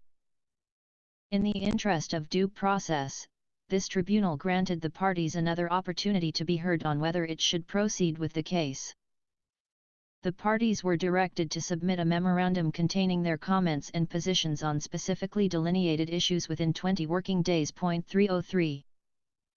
In separate motions, the parties requested for time to view, photocopy, and secure hard copies of the voluminous records of the case. This tribunal granted their prayer in its November 5, 2019 Resolution. 304. Later, the parties each submitted a Memorandum 305 as noted in this tribunal's January 7, 2020 resolution. 306 Thereafter, several incidents concerning the contracts of this tribunal's personnel, commissioners, and funding were resolved with dispatch. In their respective memoranda, the parties made serious factual allegations that warranted verification from the Commission on Elections. They also raised constitutional issues, which led this tribunal to require the Office of the Solicitor General's comment for a fair and full resolution of this protest. At every step, this tribunal did not shirk its duty and afforded the parties due process to make and defend their arguments in the proper forum. For in election protests before this tribunal, the mandatory ceiling in designating pilot provinces is 3. Failure to show substantial recovery of votes in these pilot provinces entails the protest's dismissal.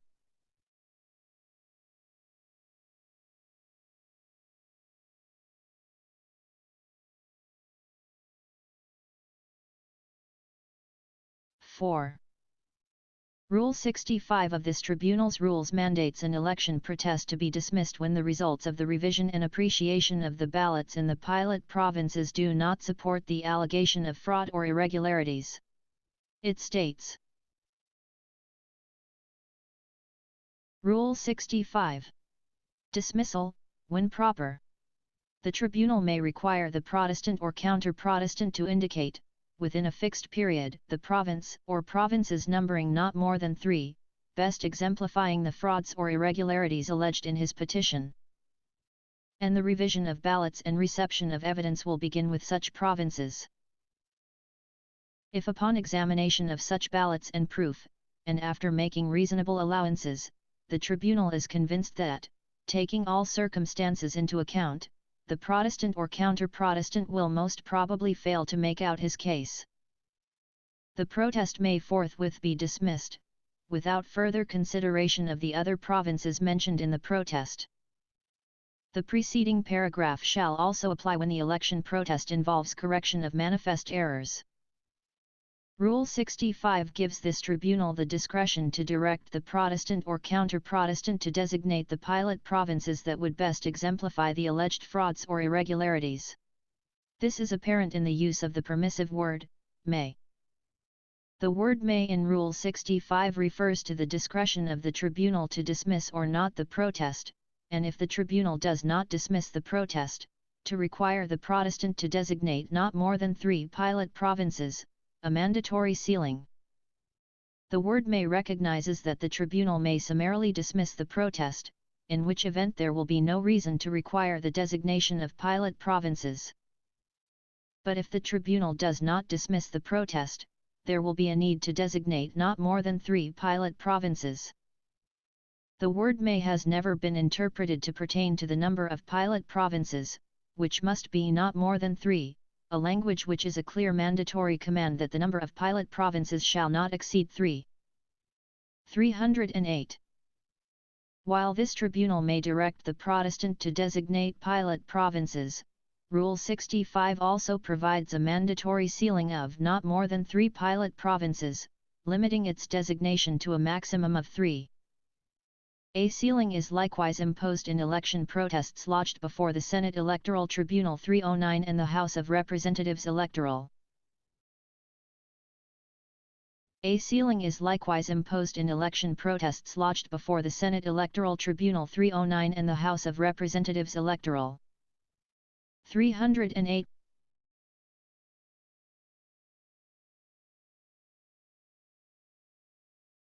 Tribunal Point 310. In these tribunals, the Protestant or proteste designates pilot precincts which consist of not more than 25% of the total number of those protested. The tribunals are mandated to direct the party to designate pilot precincts that best exemplify the electoral fraud or anomaly, and no discretion is afforded to them on this point. Election protests filed before the trial courts and the Commission on Elections require a similar limitation. In election protests involving elective regional, provincial, and city officials, Commission on Elections Resolution No. 8804, as amended 311 requires the Protestant to list, as early as in the preliminary conference, pilot precincts for initial recount which are at most 20 of the total number of his protested clustered precincts. But in no case exceeding 200 clustered precincts or be less than 20 clustered precincts. 312 that best illustrates the protest's merits.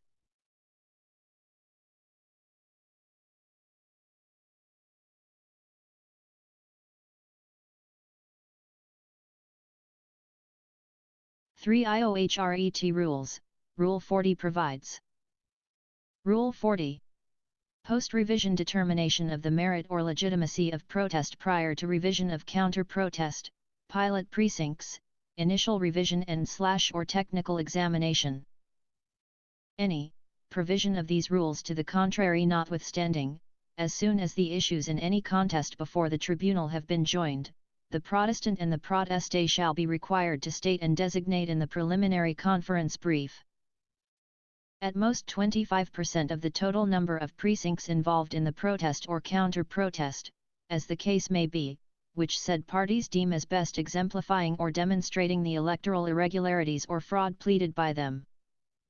The revision of the ballots or the examination, verification, or retabulation of election returns and the reception of evidence shall begin only with the designated pilot protested precincts. The revision of ballots or the examination, verification or retabulation of election returns and the reception of evidence in the remaining 75 protested precincts and 25% counter-protested precincts shall not commence until the tribunal shall have determined through appreciation of ballots or election documents and/or reception of evidence, within a period not exceeding 10 successive working days, the merit or legitimacy of the protest relative to the designated pilot protested precincts. Based on the results of such post-revision determination, the tribunal may dismiss the protest without further proceedings, if and when no RNA's winnable recovery was established from the pilot protested precincts, or may proceed with the revision of the ballots or the examination, verification, or retabulation of election returns in the remaining contested precincts. The foregoing shall likewise apply to the 25% of designated pilot counter-protested precincts. However, if the proclamation margin is only 1,000 votes or less, the revision of ballots or tie examination, verification, or retabulation of election returns and/or reception of evidence shall cover all the contested precincts.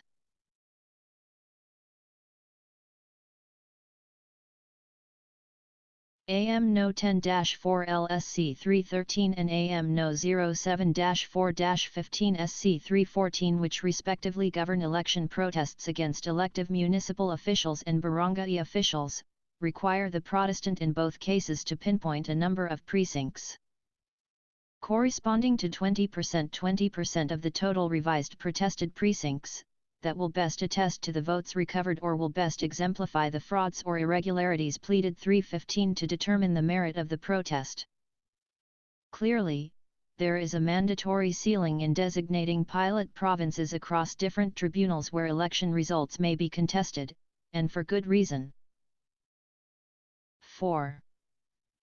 This tribunal was explicit in imposing the mandatory ceiling in pilot provinces to serve as a litmus test of the allegations in this protest.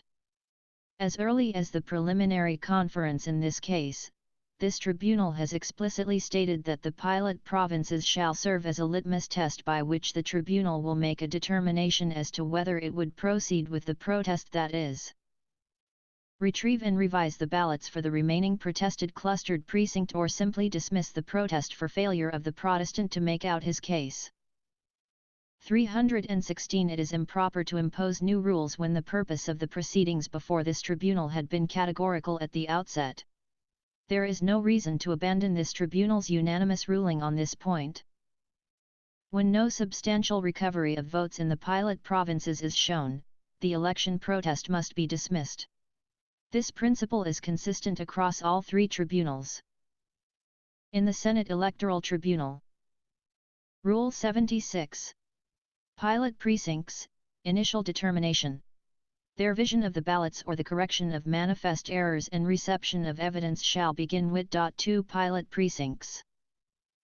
If after the appreciation of ballots or election documents and/or reception of evidence in the pilot precincts, the tribunal determines that the officially proclaimed results of the contested election will not be affected, the tribunal shall dismiss the protest, counter, or cross-protest without further proceedings.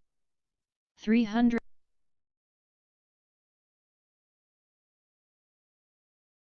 Likewise, in the House of Representatives Electoral Tribunal, Rule 40. Post-revision determination of the merit or legitimacy of protest prior to revision of counter-protest, pilot precincts, initial revision and/or technical examination. The revision of the ballots or the examination, verification, or retabulation of election returns and the reception of evidence shall begin only with the designated pilot protested precincts. The revision of ballots or the examination, verification, or retabulation of election returns and the reception of evidence in the remaining 75 protested precincts and 25% counter-protested precincts shall not commence until the tribunal shall have determined through appreciation of ballots or election documents and/or reception of evidence, within a period not exceeding 10 successive working days, the merit or legitimacy of the protest relative to the designated pilot protested precincts. Based on the results of such post-revision determination, the tribunal may dismiss the protest without further proceedings, if and when no reasonable recovery was established from the pilot protested precincts, or may proceed with the revision of the ballots or the examination, verification, or retabulation of election returns in the remaining contested precincts. The foregoing shall likewise apply to the 25% of designated pilot counter-protested precincts. However, if the proclamation margin is only 1,000 votes or less, the revision of ballots or the examination, verification, or retabulation of election returns and/or reception of evidence shall cover all the contested precincts. 318. For election protests involving elective regional, provincial, and city officials. Rule 15 Recount of ballots. Section 6. Conduct of the recount. The recount of the ballots in the remaining contested precincts shall not commence until th. Division concerned shall have made a determination on the merit of the protest based on the results of the recount of the votes on the ballots from the pilot protested precincts and the review of other documentary exhibits which the Protestant may submit.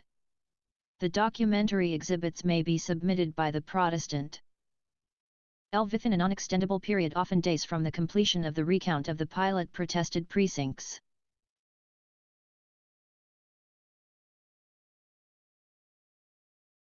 Based on the above determination, the division may dismiss the protest, without farther proceedings, if no reasonable recovery could be established from the JMQJ protested precincts. Otherwise, the recount of the ballots in the remaining protested precincts shall proceed. The recount of the pilot counter-protested precincts, if substantial recovery is likewise established by the counter-Protestant, shall then follow. For this purpose, there is substantial recovery when the Protestant or counter-Protestant is able to recover at least 20% of the overall vote lead of the proteste or counter-proteste. 319. Similar language was employed concerning election protests against elective municipal officials.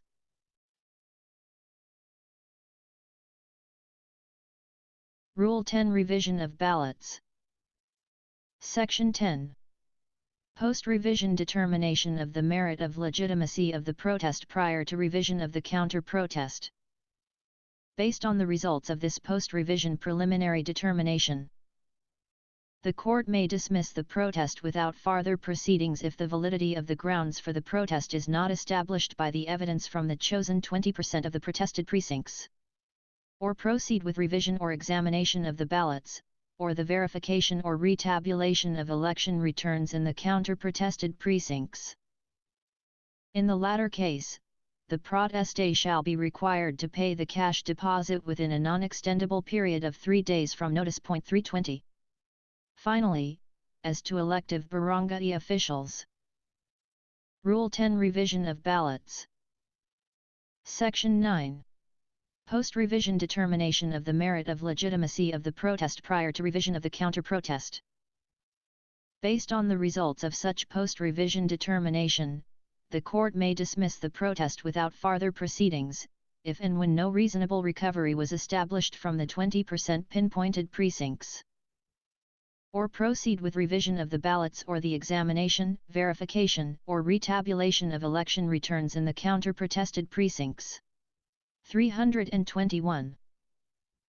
The results upon examination of ballots in the pilot provinces determine whether this tribunal should proceed with the retrieval and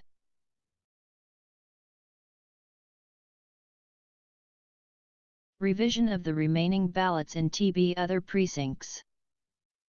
Thus, in this case, if the results in the pilot provinces supported Protestants' allegation of massive fraud and irregularities in proteste's favor, TB's tribunal must proceed with the protest. Otherwise, it must be dismissed. 322. Accordingly, in the preliminary conference order, TB's tribunal directed Protestant to designate 3 provinces that best exemplified the frauds or irregularities he claims.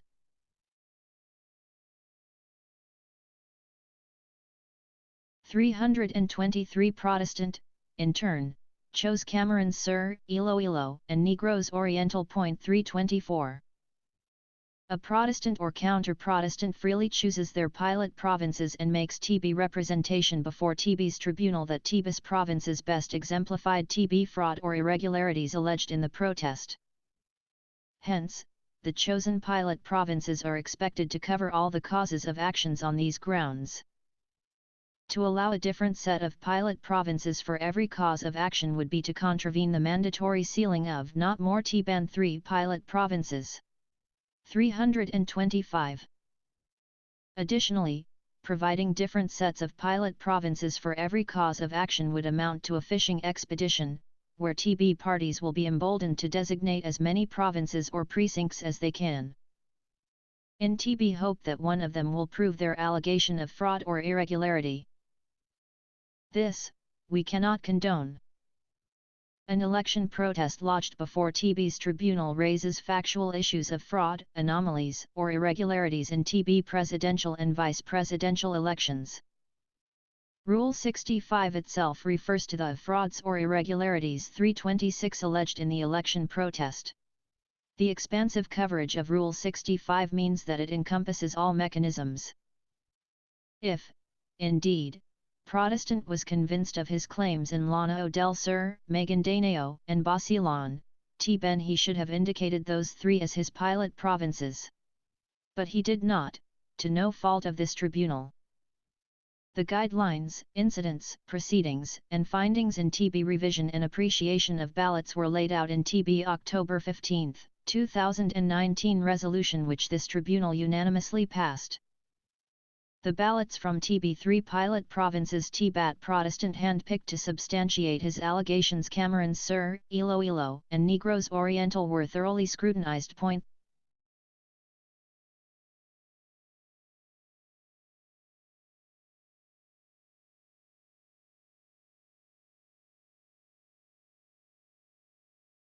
As witnessed by the party's representatives, this tribunal went over the ballots from 5,415 clustered precincts in these provinces. 328. Having carefully ruled on every claim and objection, this tribunal tallied 1,510,178 votes in protestees' favor, and 204,512 votes in Protestants' favor. It resulted in Proteste increasing her lead over Protestant from 263,473 to 278,566,329, confirming her victory in the 2016 elections. 4. Protestant invoked Abeon v. House of Representatives Electoral Tribunal 330 to justify that the third cause of action for annulment of elections stands even if the result of the revision and appreciation of ballots affirmed Proteste's victory. Both parties cited Abeon in their pleadings. This tribunal takes the opportunity to discuss the case. Abeon involved Raul A. Daza's election protest over the position of representative of the 1st Legislative District of Northern Samar against Harlan C. Abeon concerning the 2013 elections. Abeon won by 52 votes. 331. Daza assailed the results in 25 clustered precincts in the municipalities of Biri, Capel, Catarman, Lavzares, San Isidro, and Victoria in northern Samar. He averred that there was terrorism, massive fraud, vote buying, intimidation, employment of illegal and fraudulent devices and schemes before, during, and after the elections to benefit Abeon. 332. Upon revision of ballots, the House of Representatives Electoral Tribunal found that Abeon's votes increased by 28, and Daza's by 14. However, Daza moved to withdraw his prayer for recount, revision, and reappreciation of the ballots from the municipalities of Biri, Capel, and San Isidro. He also prayed that the tribunal receive evidence on the issue of terrorism. 333. The House of Representatives Electoral Tribunal eventually annulled the results in 5 clustered precincts and deducted the votes which the parties received in specific clustered precincts. It ruled that Daza established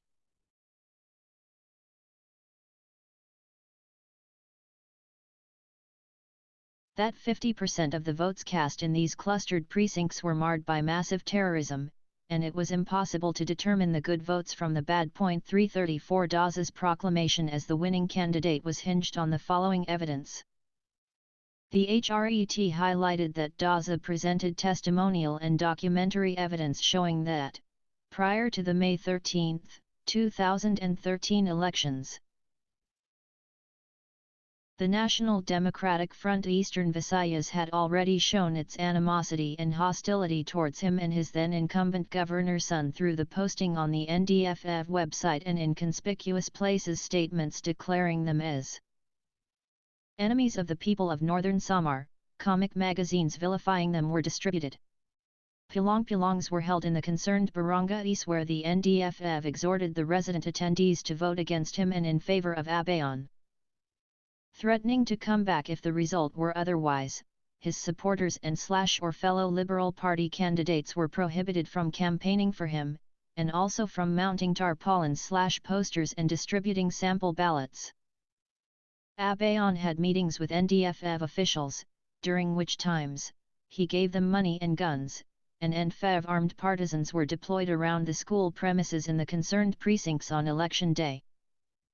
The HRET found that Daza had adduced convincing evidence to establish that fear was instilled in the minds of hundreds of resident voters in the protested clustered precincts from the time they had attended the Pulongs up until the election day itself, when armed partisans were deployed to the schools to ensure that the voters would not vote for him but for Abayon. 335.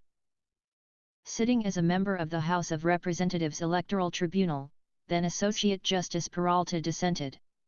He found no clear and convincing evidence to warrant the annulment of election results in the 5 clustered precincts. He opined that the testimonies failed to identify a single ballot that was affected by terrorism. He added that there was no evidence that the alleged acts of terrorism were of Abayon's doing. 336. He also pointed out that Daza's election protest, which alleged fraud, terrorism, and violence, was in effect a petition to declare a failure of elections, over which the Commission on Elections has exclusive jurisdiction, and not the House of Representatives Electoral Tribunal. 337. Abayon filed a petition for certiorari before the Supreme Court. 338. 334 ID at 600 and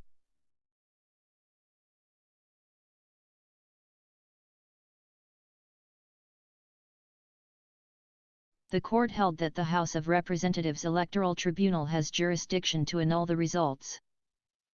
Both Abayon and Daza do not contest the exclusive jurisdiction of the HRET to decide election protests filed against members of the House of Representatives. They, however, diverge as to the extent of its jurisdiction. An election protest proposes to oust the winning candidate from office. It is strictly a contest between the defeated and the winning candidates, based on the grounds of electoral frauds or irregularities. It aims to determine who between them has actually obtained the majority of the legal votes cast and, therefore, entitled to hold the office. The court agrees that the power of the HRET to annul elections differ from the power granted to the Cumlic to declare failure of elections. The Constitution no less, grants the HRET with exclusive jurisdiction to decide all election contests involving the members of the House of Representatives, which necessarily includes those which raise the issue of fraud, terrorism or other irregularities committed before, during or after the elections. To deprive the HRET the prerogative to annul elections would undermine its constitutional fiat to decide election contests. The phrase election, returns, and qualifications should be interpreted in its totality as referring to all matters affecting the validity of the contestee's title. Consequently, the annulment of election results is but a power concomitant to the HRET's constitutional mandate to determine the validity of the contestee's title. The power granted to the HRET by the Constitution is intended to be as complete and unimpaired as if it had remained originally in the legislature. Thus, the HRET, as the sole judge of all contests relating to the election, returns, and qualifications of members of the House of Representatives, may annul election results if in its determination, fraud, terrorism or other electoral irregularities existed to warrant the annulment. Because in doing so, it is merely exercising its constitutional duty to ascertain who among the candidates received the majority of the valid votes cast. To the court's mind, the HRET had jurisdiction to determine whether T.1 tier was terrorism in the contested precincts. In the event that the HRET would conclude that terrorism indeed existed in the said precincts, then it could annul the election results in the said precincts to the extent of deducting the votes received by Daza and Abayon in order to remain faithful to its constitutional mandate to determine who among the candidates received the majority of the valid votes cast. 339. The court continued that a resort to annulment of elections was warranted only in exceptional circumstances. It must be remembered that the power to declare a failure of elections should be exercised with utmost care and only under circumstances which demonstrate beyond doubt that the disregard of the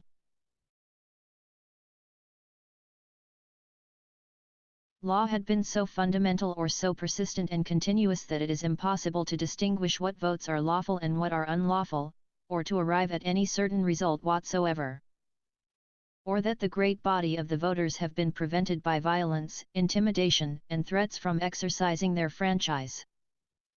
Consequently, a Protestant alleging terrorism in an election protest must establish by clear and convincing evidence that the will of the majority has been muted by violence, intimidation, or threats.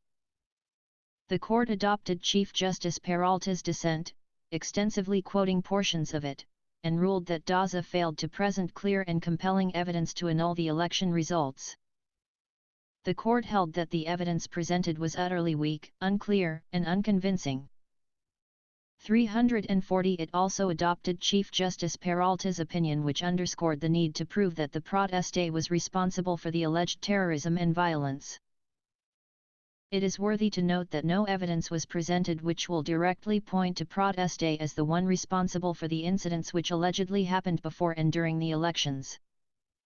Absent anything that would concretely and directly establish proteste as the one who had induced or actually perpetrated the commission of terroristic acts and demonstrate that those incidents were part of a scheme to frustrate the free expression of the will of the electorate, the eluded handing of material considerations, including guns, to the NDFF officials, and the garnering of votes higher than those of the Protestant in the protested clustered precincts, do not per se make him responsible for the charges of terrorism.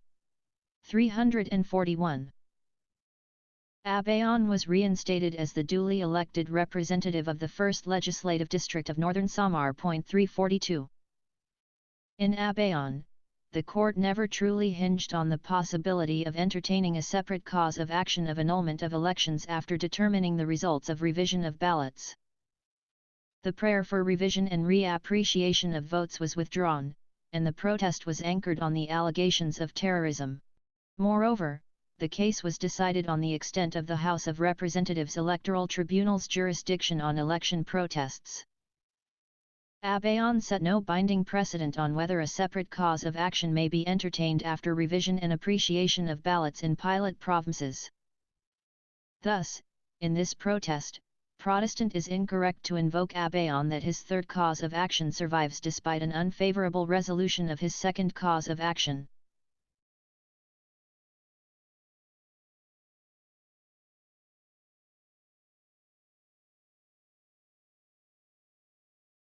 To stress, this tribunal's rules directs the forthwith dismissal of an election protest if, upon examining the ballots and proof in the 3 provinces exemplifying the alleged fraud or irregularity, this tribunal is convinced that the Protestant or counter-Protestant will most probably fail to make out case, without further consideration of the other provinces mentioned in the protest. 343 This is clear and is not susceptible to any other interpretation. Here, Protestant failed to make out his case through his designated pilot provinces. Thus, this protest must be dismissed. In the August 29, 2017 resolution, this tribunal noted Protestant's position that he would no longer present any testimonial evidence to prove the material allegations in so far as the 36,465. 465 protested clustered precincts which functioned in the following protested areas of Cebu Province: Leyte, Negros Occidental, Negros Oriental, Masbate, Zamboanga Sur, Zamboanga Norte, Bukidnon, Iloilo Province, Bohol, Quezon Province, Batangas, Western Samar, Misamis Oriental, Camarines Sur, 2nd District of Northern Samar, Palawan, Albay, Zamboanga Sibuga, Misamis Occidental, Pangasinan, Isabela, Iloilo City. Bacolod City, Cebu City, Lapu-Lapu City, and Zamboanga City are concerned. Point 344. This was reiterated in the October 15, 2019 resolution. As regards the second cause of action, Protestant maintained that he would no longer present any testimonial evidence to prove the material allegations insofar as the 465 protested clustered precincts were concerned and would rely only on the results of the revision of ballots. Point 345. The second cause of action concerns whether Protestant was able to determine if there was reasonable recovery of votes based on the results of the revision and appreciation of the protested ballots in Protestants' chosen pilot provinces. Since this tribunal's rules provided no numerical equivalent to determine if Protestant successfully made out his case, Protestant must convincingly show that it is possible for him to overcome the protestees' lead. Only then will this tribunal be compelled to proceed with the revision and appreciation of the other contested areas.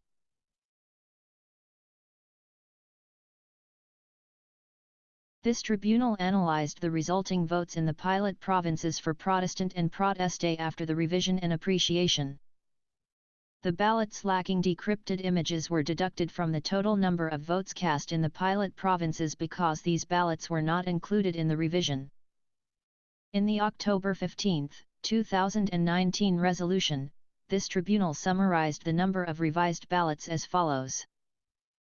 Number of ballots revised, number of ballots deducted, prior number pilot to revision due to lack of total number of actual provinces voters, decrypted ballots revised 347 IMAG 346 Protestant Proteste total Cameron 841 496,348 39 676 715 840 781 ES Sir Iloilo 1,139,418 12 183 195 1,139,223 Province 349 Negroes 658 924,350 000 658,924 Oriental total 2,639,838 51 859 910 2,638,928. The total number of ballots for revision, 2,638,928, was divided into Protestants and Protestees' shares of votes based on the provincial certificates of canvass. The revision process left Protestant with 200,495 votes, while Proteste was left with 1,476,378 votes. Each party then raised claims and objections on these votes. In the appreciation process, this tribunal acted on the parties' claims and objections, which led to Protestant garnering a total of 204,512 votes, and Proteste garnering a total of 1,510,178 votes. The tables below summarized the process and results as follows. 346 ID at 39,565. 347 ID at 39,564. October 15, 2019 resolution. Total number of ballots revised. 348 Rollo, Vol. XX, p. 15,000.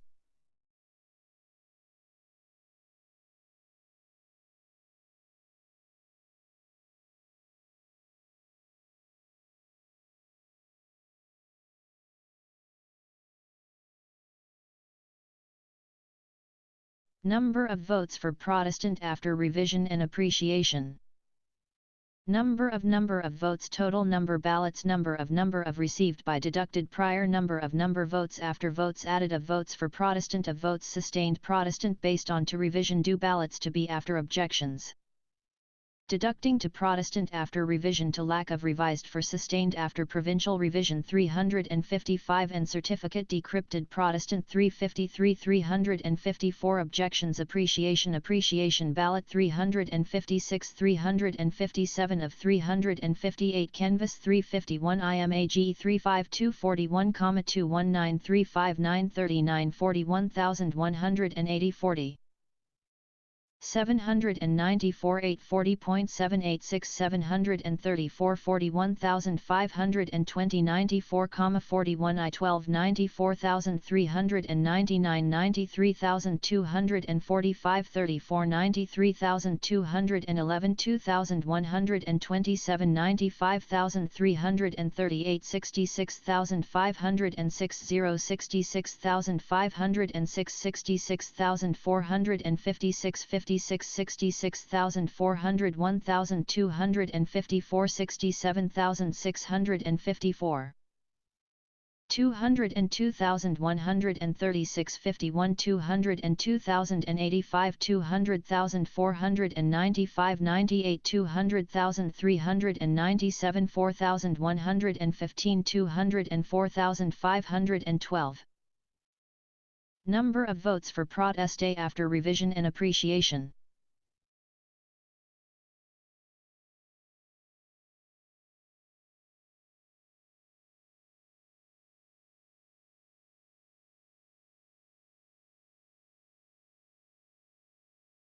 After revision and appreciation, Protestants' total number of votes only increased by 204,512.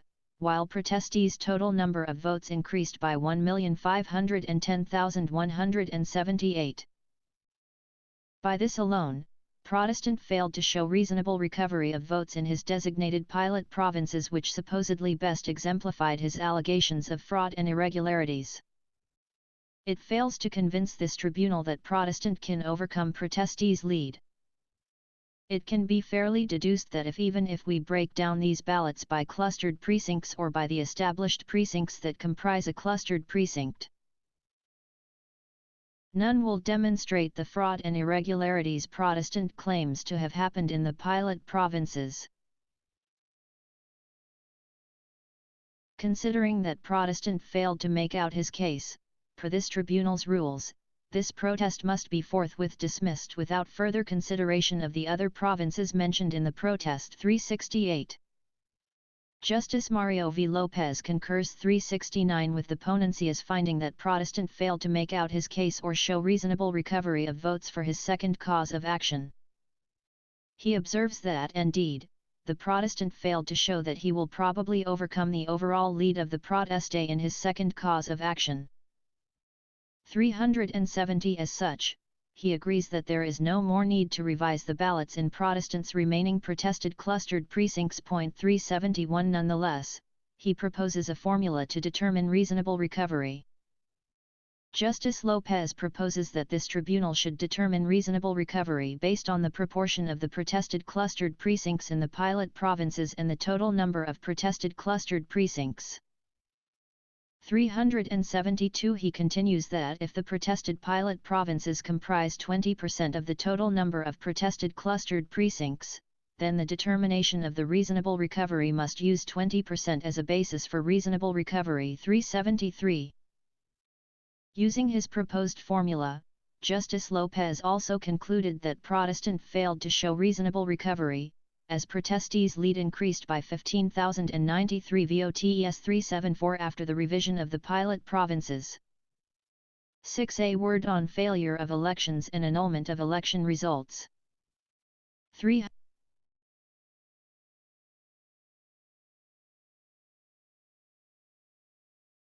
In the course of this protest, the parties appeared to have confused the remedies of failure of elections and annulment of election results.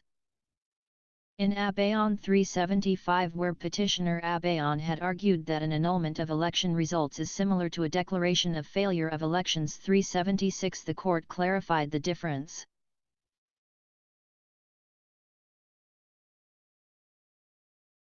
Consequently, the difference between the annulment of elections by electoral tribunals and the declaration of failure of elections by the cumlate cannot be gainsaid.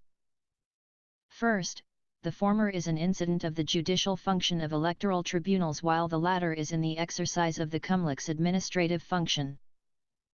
Second, electoral tribunals only annul the election results connected with the election contest before it, whereas the declaration of failure of elections by the cumlic relates to the entire election in the concerned precinct or political unit.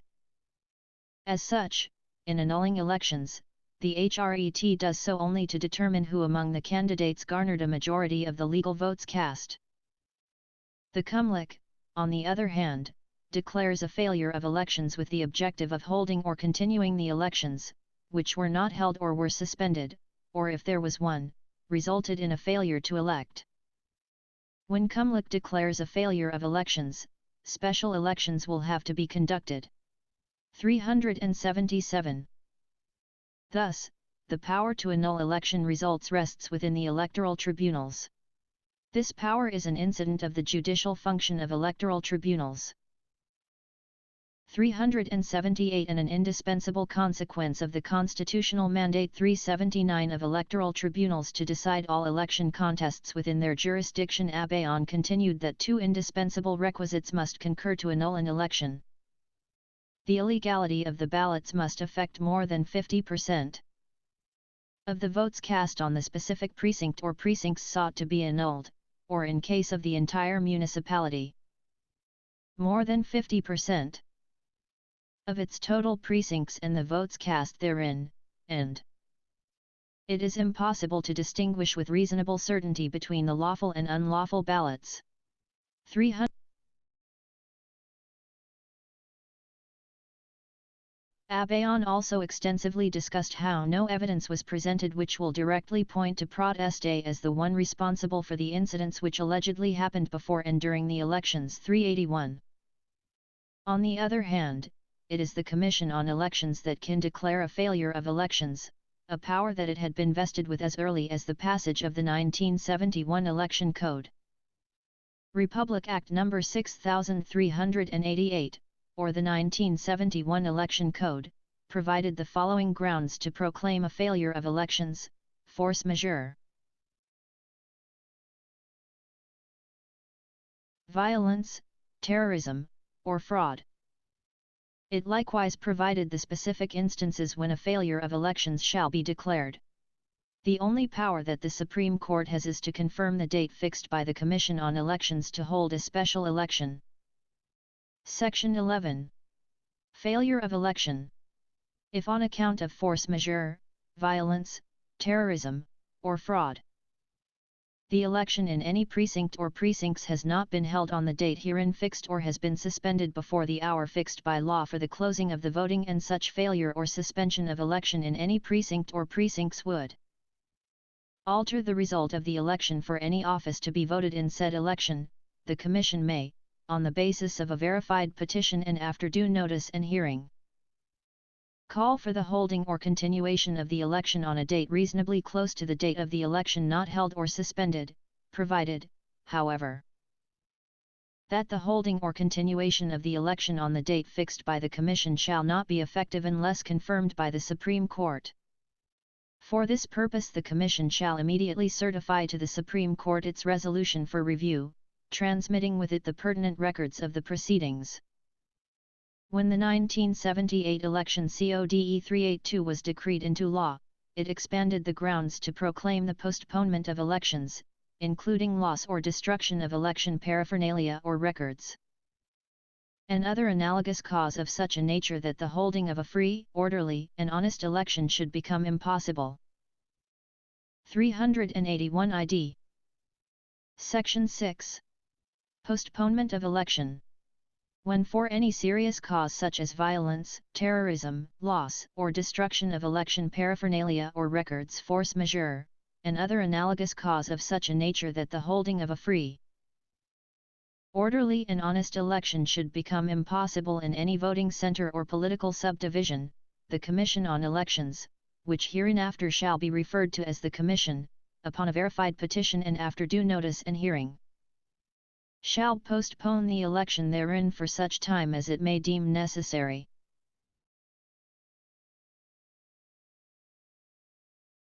The 1978 Election Code also differentiated a failure of election from the mere postponement of election. It then provided more comprehensive guidelines on the Commission on Elections' exercise of the duty to call for a special election. It stated: Section 7. Failure of election. If on account of force majeure, violence, terrorism, or fraud the election in any voting center has not been held on the date fixed or has been suspended before the hour fixed by law for the closing of the voting, and such failure or suspension of election in any voting center would affect the result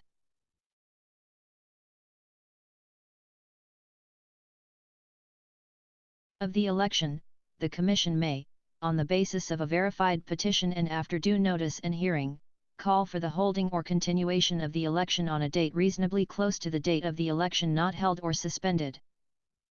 Section 8. Call of special election. Special election shall be called by the Commission by proclamation on a date to be fixed by it, which shall specify the offices to be voted for, that it is for the purpose of filling a vacancy or a newly created elective position, as the case may be. The Commission shall send copies of the proclamation, in numbers sufficient for due distribution and publication, to the provincial election supervisor or city election registrar concerned, who in turn shall publish it in their respective localities, by posting copies thereof in at least 3 conspicuous places in the city or in each municipality in the building, the public market, and his office, and 1 copy each in every voting center in the city or province. Pending an election to fill a vacancy arising from any cause in the interim Batasang Pambansa, the vacancy shall be filled by majority vote of the members of the interim Batasang Pambansa on nomination of the President. The law then expanded and clarified the powers of the Commission on Elections by instituting it as the sole judge of all pre-proclamation controversies, and any of its decisions, orders, or rulings shall be final and executory. 383. The rules were reiterated in the LAW 384 governing the election of local government officials. Section 5. Failure of election. Whenever for any serious cause such as violence, terrorism, loss or destruction of election paraphernalia or records, force majeure and other analogous causes of such a nature that the holding of a free, orderly, and honest election should become impossible, the election for a local office fails to take place on the date fixed by law, or is suspended, or such election results in a failure to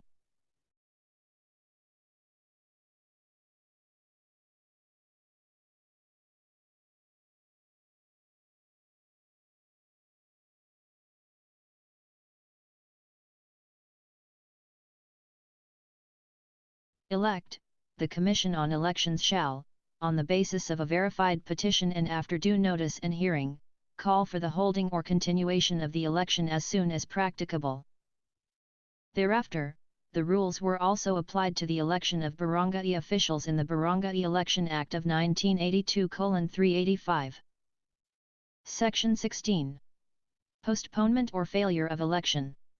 When for any serious cause such as violence, terrorism, loss or destruction of election paraphernalia or cords, force majeure, and other analogous causes of such nature that the holding of a free, orderly and honest election should become impossible in any barangay, the Commission on Elections, upon a verified petition, and after due notice and hearing, shall postpone the election therein for such time as it may deem necessary. If, on account of force majeure, violence, terrorism, or other analogous causes or fraud, the election in any barangay has not been held on the date herein fixed or has been suspended before the hour fixed by law for the closing of the voting therein, and such failure or suspension of election would affect the result of the election, the Commission on Elections, on the basis of a verified petition and after due notice and hearing, shall call for the holding or continuation of the election on a date reasonably close to the date of the election not held or suspended. In such case, the Minister of Local Government shall designate the persons who shall temporarily act as punang barangay and members of the Sangguniang Barangay. When the conditions in these areas warrant, upon verification by the Commission on Elections, or upon petition of at least 30% of the registered voters in the barangay concerned, it shall order the holding of the barangay election. Upon the enactment of the Omnibus Election Code 386, the Commission on Elections can now motu proprio 387 proclaim a failure of election. The code also provided for special elections regarding vacancy in the Batasang Pambansa 388 and at the barangay level. 389.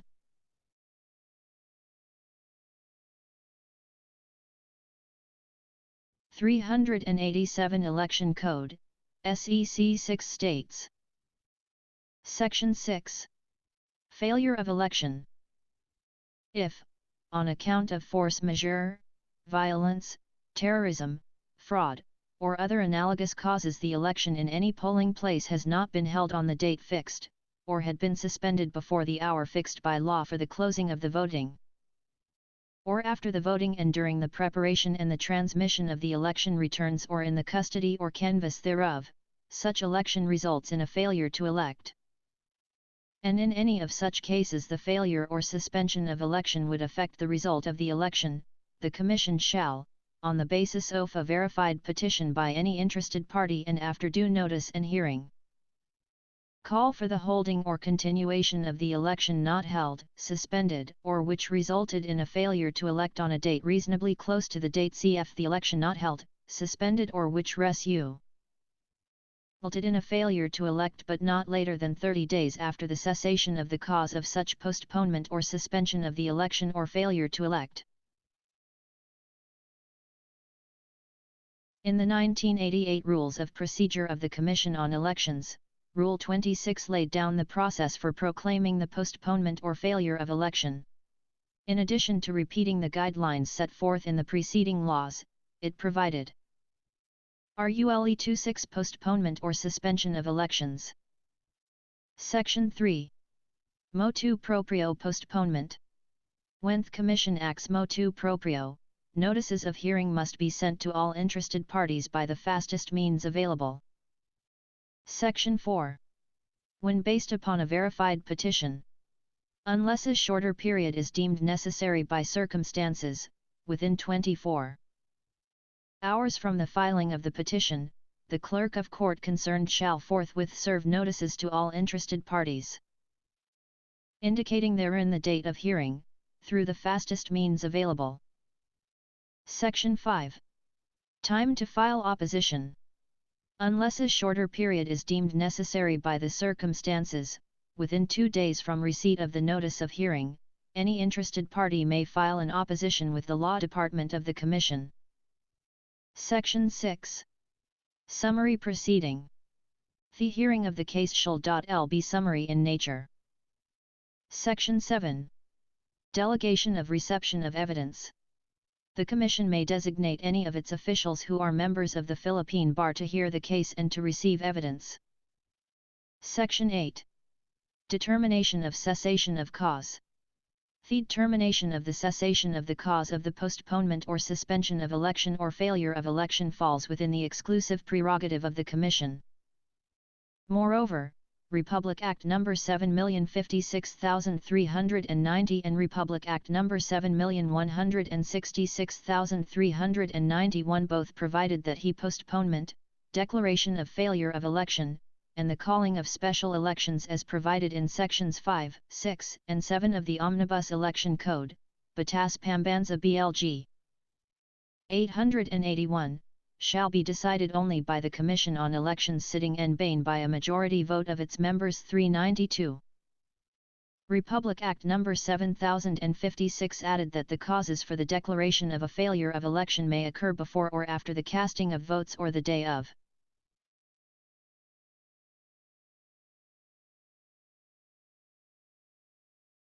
The Election 393 Republic Act No. 7166 added that in cases of permanent vacancies in Congress at least 1 year before the expiration of the term, the Commission shall call and hold a special election to fill the vacancy not earlier than 60 days nor longer than 90 days after the occurrence of the vacancy. However, in case of such vacancy in the Senate, the special election shall be held simultaneously with the succeeding regular election 394. At bottom, the power to declare a failure of elections, and consequently conduct special elections, is lodged exclusively with the Commission on Elections. Meanwhile, an electoral tribunal, after determining who among the candidates garnered a majority of the legal votes cast, 395 is empowered to annul election results for the contested position before it. The differences between the two remedies are clear and there is no overlap in their functions. Nonetheless, declarations of failure of elections and annulment of election results hinge on the same grounds and quantum of evidence. The Commission on Elections, upon petition or motu proprio, may declare a failure of elections and call for special elections if it is shown with strong and convincing evidence that force majeure, violence, terrorism, fraud, or other analogous causes 396 made it impossible to hold the scheduled elections. Electoral tribunals may, in tum, annul election results if they are strongly convinced that the conduct of elections was tainted with fraud, terrorism, or other electoral irregularities existed to warrant the annulment. 397 However, being drastic and extraordinary, the remedy of annulment of elections must be judiciously exercised with utmost caution and resorted only in exceptional circumstances. 398. 393 Republic Act No. 7056, SEC 7. 394 Republic Act.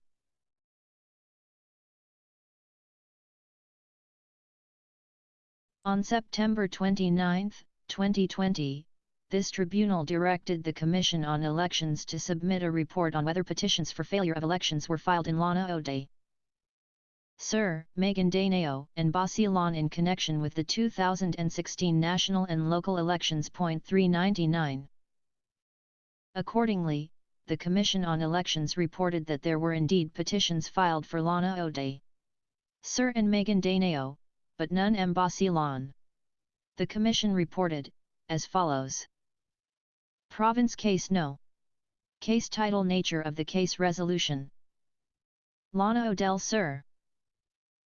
Maraywai City, SPA 16 in the matter of the petition to declare dismissal Lana Ode.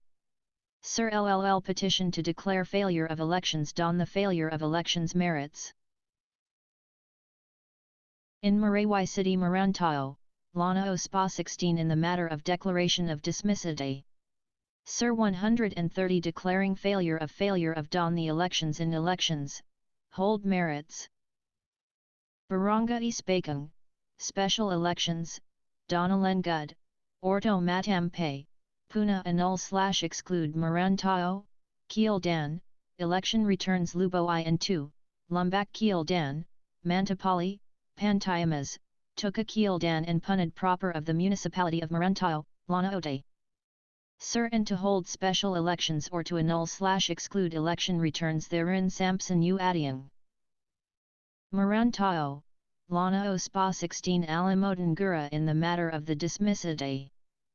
Sir 131 Cornell v. The petition to declare don the members of the B. A failure of merits.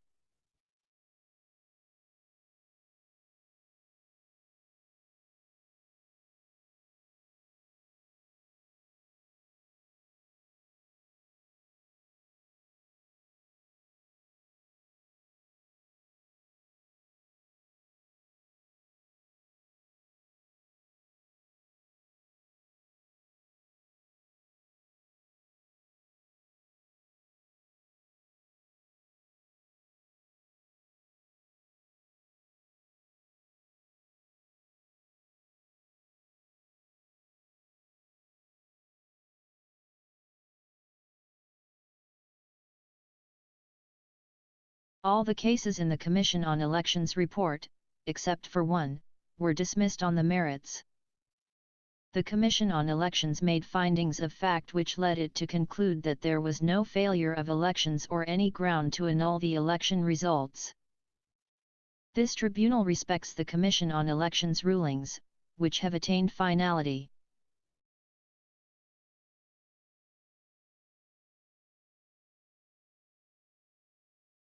All the cases in the Commission on Elections report, except for one, were dismissed on the merits.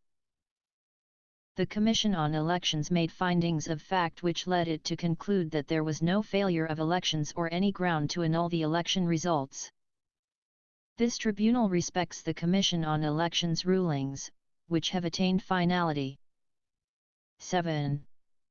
Failing to make out his case through his designated pilot provinces Cameron Sur, Iloilo, and Negros Oriental Protestant cannot now insist on the annulment of the election results in Leonen, Sur, Maguindanao, and Basilan. The rules explicitly direct the forthwith dismissal of his protest without further consideration of the other provinces mentioned in the protest. 401A resort to his third cause of action can no longer be had. 400 Rollo, Vol L, p. 41,335–41433, Cumlac compliance with September 29, 2020 resolution. 401 Pet Rules, Rule 17.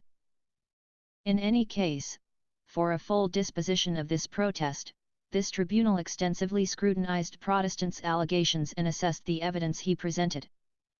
Even then, we find that he failed to show prima facie evidence of his claims that terrorism, intimidation and harassment of voters, press hating of ballots, and substitution of voters attended the elections in Leonen del Sur, Maguindanao.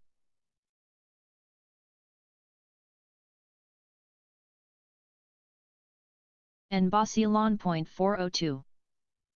As discussed in this tribunal's August 29, 2017 resolution. 403 The parties were directed during the preliminary conference to limit their number of witnesses to 3 per clustered precinct for the second and third causes of action and to submit a new list of witnesses. 404. This tribunal likewise informed the parties that it would base its review of the sufficiency of the allegations of fraud on the evidence on record, and that failure to comply with the directive would be deemed a waiver of his right to name and identify his witnesses, and to present them during the reception of evidence. In view of Protestant's clear and unequivocal declaration that he will no longer present any testimonial evidence on his second cause of action, the tribunal reiterates its directive to Protestant to submit a new list of witnesses for the third cause of action by limiting that number of witnesses to 3 per clustered precinct, and already identifying the concerned clustered precinct within a non-extendable period of 5 days from receipt hereof. Protestant's failure to do so will be deemed a waiver of his right to name and identify his witnesses, and to present them during the reception of evidence. 405. Protestant submitted a manifestation in compliance dated September 8, 2017.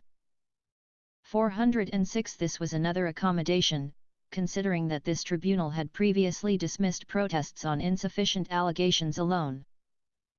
As earlier discussed, Corvera 407 Acruio 408 Loren 409 and PENA 410 declared that General B. allegations of irregularities, insufficient averments, and failure to specify precincts warrant the dismissal of election protests. However, despite being directed to state the specific clustered precinct per witness, which other petitioners had not been accorded in the past, Protestant still did not comply.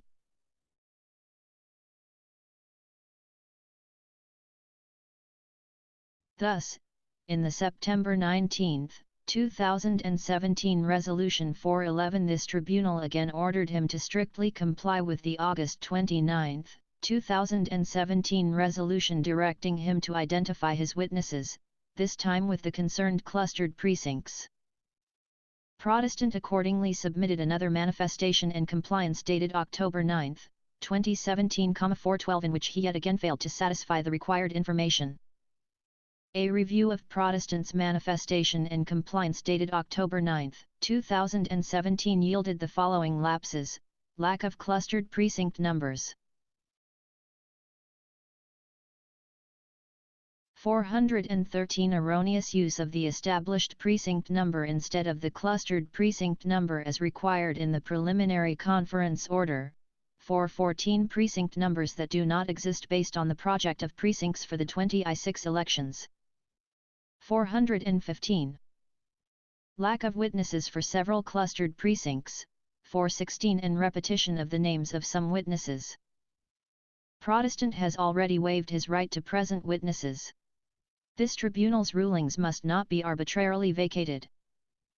To reiterate, Abbayon explained that since annulment of elections is a drastic and extraordinary remedy, it must be judiciously exercised with utmost caution and resorted only in exceptional circumstances. The testimonies of a minute portion of the registered voters in the said precincts should not be used as a tool to silence the voice of the majority expressed through their votes during elections. To do so would disenfranchise the will of the majority and reward a candidate not chosen.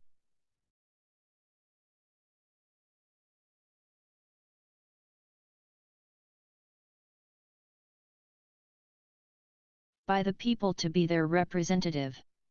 With such dire consequences, it is but expected that annulment of elections be judiciously exercised with utmost caution and resorted only in exceptional circumstances. 417. Annulling the votes for vice president in the 2016 elections casts serious doubts on the victory of other nationally elected officials like the president, senators, and party list representatives. This is why the power to annul an election should be exercised with the greatest care, as it involves the free and fair expression of the popular will.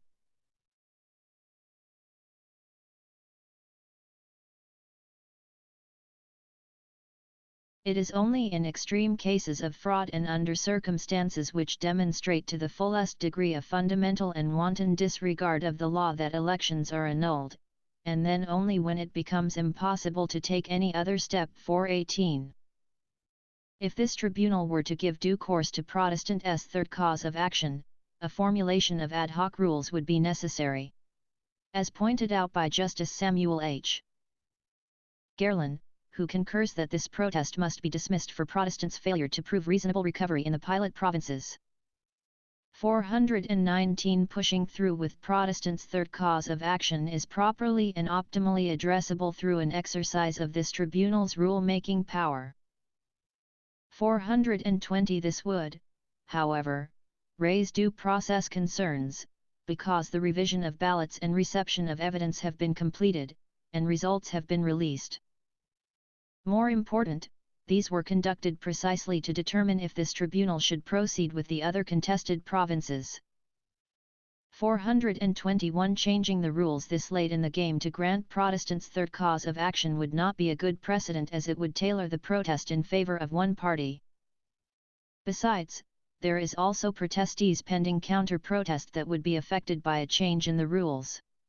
This tribunal must be prepared to hear it if we decide to proceed with the annulment of elections. In any case, we examine Protestants' evidence, guided by the framework that he testimonies of a minute portion of the registered voters in the precincts should not be used as a tool to silence the voice of the majority expressed through their votes during elections. 422. We are reminded that statistics never lie, but lovers often do. 423.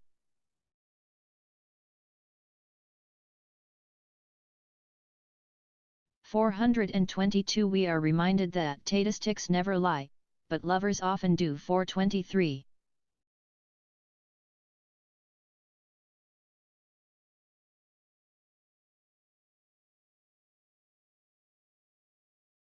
This tribunal notes that the list of witnesses in Protestants' annexes attached to the protest and the list of witnesses in the October 9, 2017 manifestation and compliance bear the same names.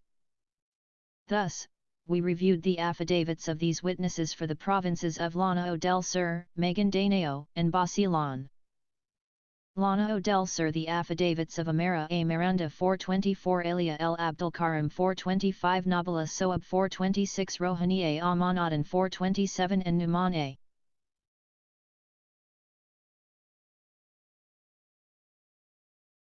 Abdullah 428 state similar facts, that they are all poll watchers who went to the municipal hall of Bacolod Kalai at around 5 o'clock a.m. on election day, but were prevented from entering. When Amara, Alia, Nabila, and Rohani A went to Kalai Central Elementary School, they narrated that supporters of a certain candidate intimidated them. However, none of their allegations showed that no voting took place, or that registered voters were not allowed to cast their votes. Moreover, they did not attach identification cards to prove that they were official poll watchers of the candidate they supposedly represented during the 2016 elections. Election assistant Ganeraneo P. Karantas, in his judicial affidavit 429, alleged that errors were recorded during the final testing and sealing of the vote-counting machines. It would appear from his affidavit that only one machine was faulty, and he did not state to which specific precinct it was assigned. 430. In any case, the technical problem with the vote-counting machine happened during the final testing and sealing, and not during election day. Election assistant Amir D. Abdullah executed a judicial affidavit 431 and alleged ballot snatching in the municipality of Pagadiawan, but did not state the specific precincts. The judicial affidavit of Maraywai City election assistant Sanapia D. Benito 432 would no longer have any bearing after the Commission on Elections had found that there was no failure of elections in Maraywai City. 433.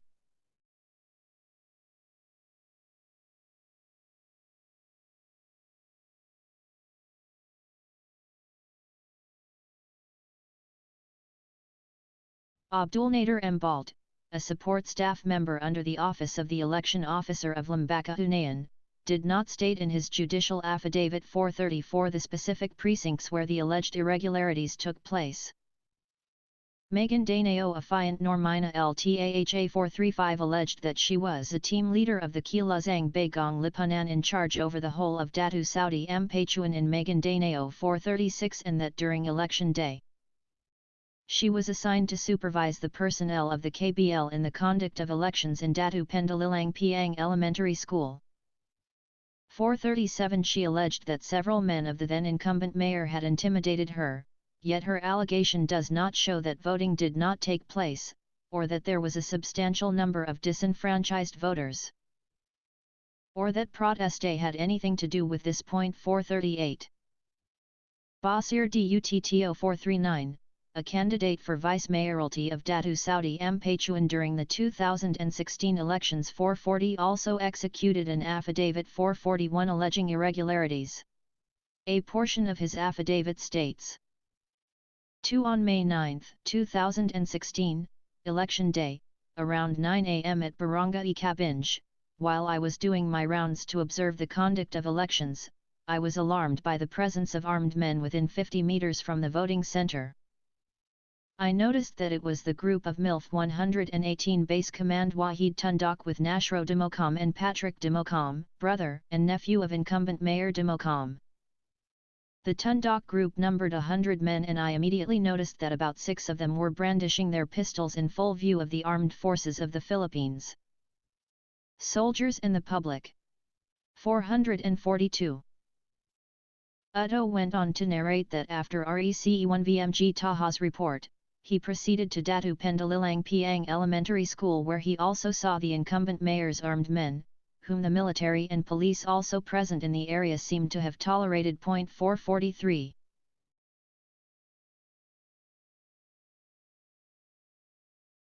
As Utto had admitted, the armed forces' presence is more than enough evidence to show that even if armed men were present, the military ensured that orderly elections would be conducted. Incidentally, Utto admitted that he was a candidate who went from one polling place to another. 444 Under Section 192 of the Omnibus Election Code, only authorized persons are allowed to stay within the polling place. Section 192. Persons allowed in and around the polling place. During the voting, no person shall be allowed inside the polling place, except the members of the Board of Election Inspectors, the watchers, the representatives of the Commission, the voters casting their votes. The voters waiting for their turn to get inside the booths whose number shall not exceed twice the number of booths, and the voters waiting for their turn to cast their votes whose number shall not exceed 20 at any one time.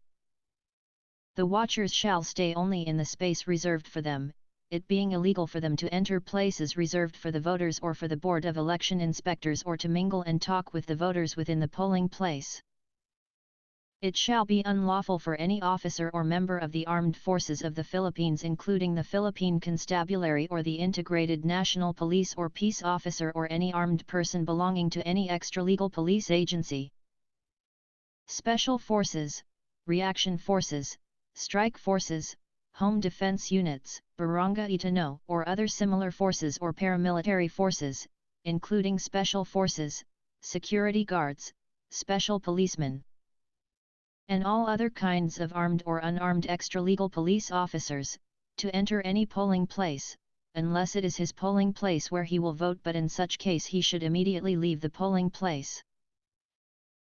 And within a radius of 50 meters from such polling place, no policeman or peace officer shall be allowed to enter or stay inside the polling place except when there is an actual disturbance of the peace and order therein. However, the Board of Election Inspectors, upon majority vote, if it deems necessary, may make a call in writing, duly entered in the minutes, for the detail of a policeman or any peace officer for their protection or for the protection of the election documents and paraphernalia, in which case the said policeman or peace officer shall stay outside the polling place within a radius of 30 meters, near enough to be easily called by the Board of Election Inspectors at any time, but never at the door. And in no case shall the said policeman or peace officer hold any conversation with a voter or disturb or prevent or in any manner obstruct the free access of the voters to the polling place. It shall likewise be unlawful for any barangay official to enter and stay inside any polling place except to vote or except when serving as a watcher or member of the Board of Election Inspectors, in which case he shall leave the polling place immediately after voting. Udo appears to have committed an election offence, having went to 2 different polling places to observe the elections despite being a candidate and not an authorized poll watcher. It could be that he just cast his vote in one of the polling places he visited, but no such statement was made in his affidavit. Just the same, any registered voter has a stake in the outcome of the elections, but the manner by which we ensure the clean, orderly, and honest elections should be within the bounds of law. Basilan the affidavits of Nasir A. Tawani 445, Abdullah I. Angela 446, Ahmad A. Sarama 447, Maria Bella E. Maka E. 448, Alaman 0. Ibama 449, City S. Boang 450, Abdul Basir D. Tawani 451, Masir S. Tawani 452, Kais T. Ida 453, Mualim A. Gajalal 454, Hussein A. Ajain 455 and Salah A. Mataran 456. Residents of various barangays in Sumaizip, all alleged that there was pre-shading of ballots and that they were unable to vote on election day. However, being unable to vote does not necessarily mean that no voting took place. A voter may have been unable to vote on election day for various reasons. They may have been transferred to the list of deactivated voters for failure to vote in 2 consecutive regular elections. 457. Notably, Abdullah I. Angela stated that he was a registered voter in Precinct No 0053A, Barangay Cabcaban, Sumaizip. 458. Yet, the Commission on Elections project of precincts for 2016 shows no Precinct No 0053A in Sumaizip. 459. With no such precinct in Barangay Cabcaban, this affidavit has no evidentiary value at all. Likewise, in Lamitan City, Basilan, affiants also alleged irregularities in the elections, but their narratives were woefully lacking. Said M. Ulaling, a resident of Barangay Balagtasan, alleged in his affidavit 460 that he was instructed to pre-shade official ballots. Yet, there was no indication whether these ballots were fed into the vote-counting machines during the canvassing. 461.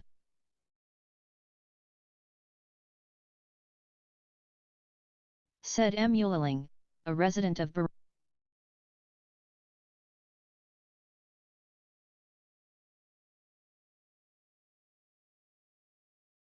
For his part, Mady A. Angelang 462 stated that on election day, he was told that he could only vote after the supporters of the Liberal Party had done so.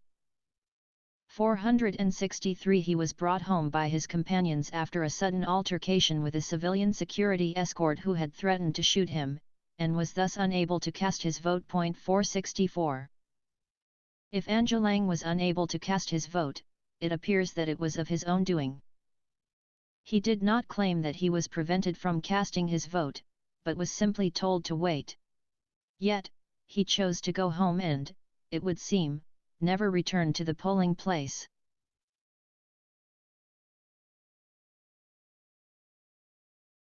Boy Sansanikilan alleged in his affidavit 465 that there had been pre-shading of ballots. He added that in the early morning, only select voters had been initially allowed to vote. 466 He also claimed for that, it was not until about 10 o'clock in the morning, when a military vehicle arrived and talked to the barangay captain, that all voters, without distinction, were already allowed entry to the polling place and allowed to cast votes. 467. Notably, Akilan himself admitted that the issue of selecting voters who could cast their votes was resolved that same morning. As for the pres-haid ballots, there was likewise no statement that these ballots were fed into the vote-counting machines.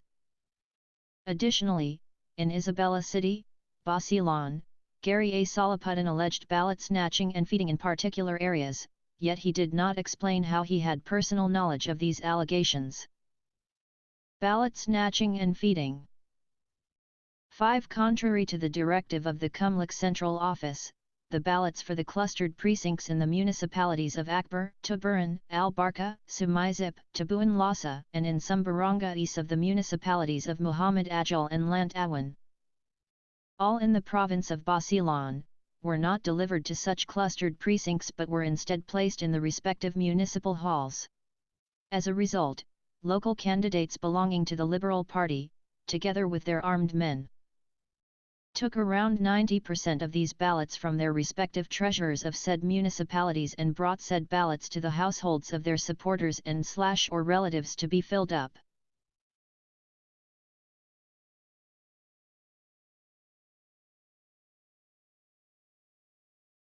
On the next day, May 9, 2016, these already filled up ballots were then fed into the VCMs. As a result of these activities, 90% of the voters in these municipalities were disenfranchised. 468. In sum, the affidavits lacked specificity and any iota of proof of fraud or irregularity that would entail annulment of elections, falling short of the threshold in Abayon. We note that Protestant also advocated the application of the threshold set forth in Abayon.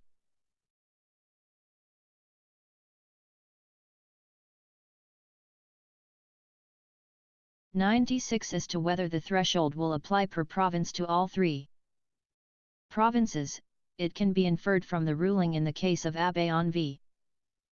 Hret and Daza that if the annulment of the election results involves an entire province, the threshold in case of annulment of the election results covering an entire municipality should apply, i.e., the illegality of the ballots must affect more than 50% of the total precincts of the municipality or province concerned. 97 As to whether there can be failure or annulment in some but not all three provinces. The answer will depend on whether there is compliance with the threshold of evidence that is required to prove failure or annulment of elections and the percentage of votes/precincts that needs to be proven as having been affected by the grounds for failure or annulment of elections. If there is compliance for all the three provinces, then the elections results for the position of vice president in these three provinces shall be annulled. 469. The Commission on Elections likewise recommended that per Abayon, the threshold of evidence to prove annulment of elections consists of a showing that the illegality of the ballots must affect more than 50% of the votes cast on the specific precinct or precincts sought to be annulled, or in case of the entire municipality, more than 50% of its total precincts and the votes cast therein. It is impossible to distinguish with reasonable certainty between the lawful and unlawful ballots, and there must be clear, convincing and strong evidence showing that the proteste is the one responsible for the unlawful acts complained of. 470. This tribunal applies the requisites in Abeon. Both parties have repeatedly invoked it, and the Commission on Elections itself has insisted on its applicability. We take this opportunity to scrutinize this case through the lens of Abeon.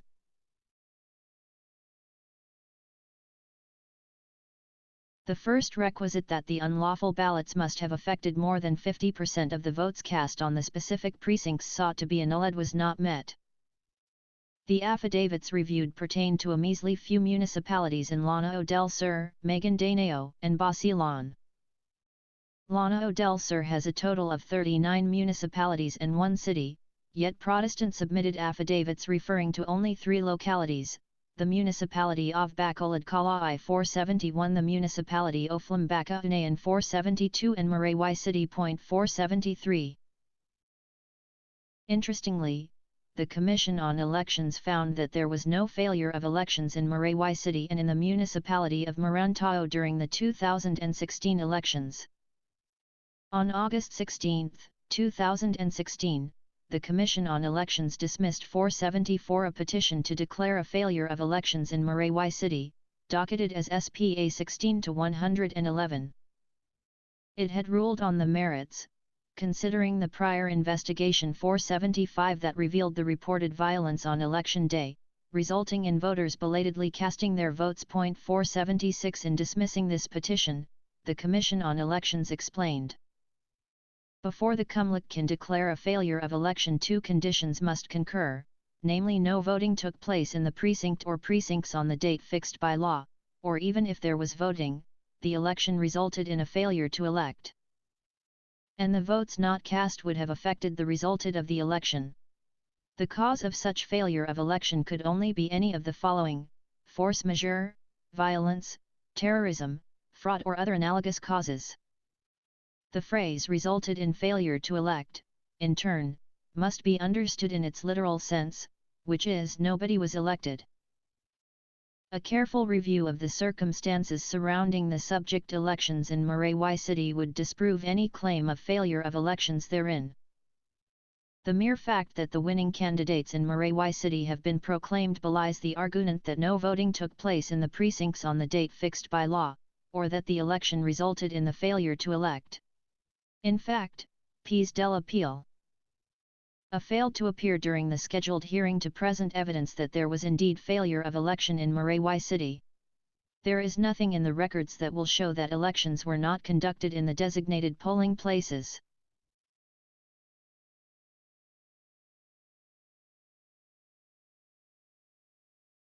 Elections were suspended in the said city or barangays, and after the voting and during the transmission of the election returns or in the custody or canvass thereof, such results in failure to elect on account of force majeure, violence, terrorism, fraud, and other analogous causes. 477.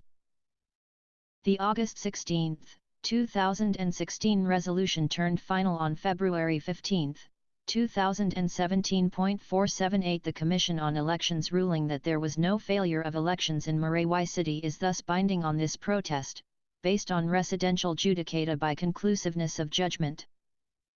The rule is codified in Rule 39, Sector 47 of the Rules of Civil Procedure, which states: Rule 39: Execution, satisfaction, and effect of judgments. Section 47. Effect of judgments or final orders. The effect of a judgment or final order rendered by a court of the Philippines, having jurisdiction to pronounce the judgment or final order, may be as follows. In any other litigation between the same parties or their successors in interest, that only is deemed to have been adjudged in a former judgment or final order which appears upon its face to have been so adjudged, or which was actually and necessarily included therein or necessary thereto. This rule was explained in Webb v. Gatgula 479. There is conclusiveness of judgment when there is identity of parties in the first and second cases, but no identity of causes of action. Moreover, the first judgment is conclusive only as to those matters actually and directly controverted and determined, and not as to matters merely involved therein.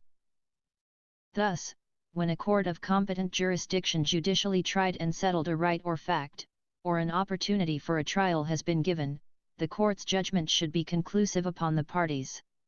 In Nabis v. Court of Appeals 477 ID at 41373, 478 ID at 41335. The doctrine states that a fact or question which was an issue in a former suit, and was there judicially passed on and determined by a court of competent jurisdiction, is conclusively settled by the judgment therein, as far as concerns the parties to that action and persons in privity with them, and cannot be again litigated in any future action between such parties or their privies, in the same court or in y other court of concurrent jurisdiction on either the same or a different cause of action, while ihe judgment remains unreversed or unvacated by proper authority. The only identities thus required for the operation of the judgment as an estoppel, in contrast to the judgment as a bar, are identity of parties and identity of issues. It has been held that in order that a judgment in one action can be conclusive as to a particular matter in another action between the same parties or their privies, it is essential that the issues be identical. If a particular point or question is an issue in the second action, and the judgment will depend on the determination of that particular point or question, a former judgment between the same parties will be final and conclusive in the second if that same point or question was an issue and adjudicated in the first suit. But the adjudication of an issue in the first case is not conclusive of an entirely different and distinct issue arising in the second. In order that this rule may be applied, it must clearly and positively appear, either from the record itself or by the aid of competent extrinsic evidence, that the precise point or question in issue in the second suit was involved and decided in the first. And in determining whether a given question was an issue in the prior action, it is proper to look behind the judgment to ascertain whether the evidence necessary to sustain a judgment in the second action would have authorized a judgment for the same party in the first action. In essence, residential judicata by bar by prior judgment prohibits the filing of a second case when it has the same parties, subject, and cause of action, or when the litigant prays for the same relief as in the first case. Meanwhile, residential judicata by conclusiveness of judgment precludes the relitigation of a fact or issue that has already been judicially settled in the first case between the same parties. If, between the first and second case, the causes of action are different and only the parties and issues are the san1e, residential judicata is still present by conclusiveness of judgment. 480. While SPA No 16-111 does not name any Pet 1T10A, the resolved matter is the same as that raised by Protestant here. The grounds for annulment of election results are similar to the grounds for declaration of failure of elections.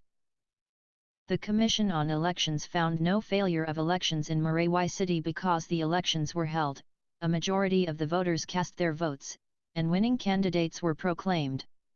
Thus, there is no need to relitigate the same matter. For the municipality of Marantau, 2 consolidated petitions had both alleged violence, terrorism, and pre-shading of ballots. 481. In dismissing the consolidated petitions, the Commission on Elections explained, elections did take place in the assailed clustered precincts as the evidence on record establishes. There is no evidence on record that elections were suspended before the hour fixed by law for the closing of the voting because of the alleged terrorism and anomalies claimed in the petitions. Moreover, the alleged terrorism and anomalies did not result in failure to elect.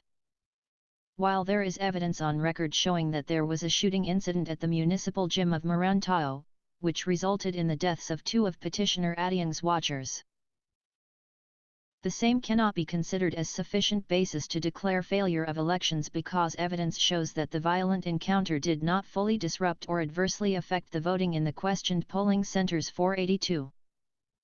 The ruling that there was no failure of elections in the municipality of Marantao is also residential judicata by conclusiveness of judgment. Residential judicata by conclusiveness of judgment also applies to the other cases resolved by the Commission on Elections involving cities and municipalities in Maguindanao and Basilan. Again, in determining whether this tribunal should proceed to the third cause of action, we must recognize the Commission on Elections' various resolutions dismissing petitions to declare a failure of elections. For Maguindanao, the Commission on Elections ruled that there was no failure of elections in the municipalities of Pagalungan 483, Sultan Kudarat 484, Sultan Sa Barangas 485, Datu Unsay 486 and Northern Kabuntalan 487. Incidentally, Maguindanao has a total of 36 municipalities and one city 488, but the affiants Protestant presented were both from the municipality of Datu Saudi Ampachuan. 489. Meanwhile, Basilan has 11 municipalities and 2 cities 490, but the affidavits Protestant presented refer only to the municipalities of Tuburan 491, Sumaizip 492, Akbar 493 and Lamitan City. 494.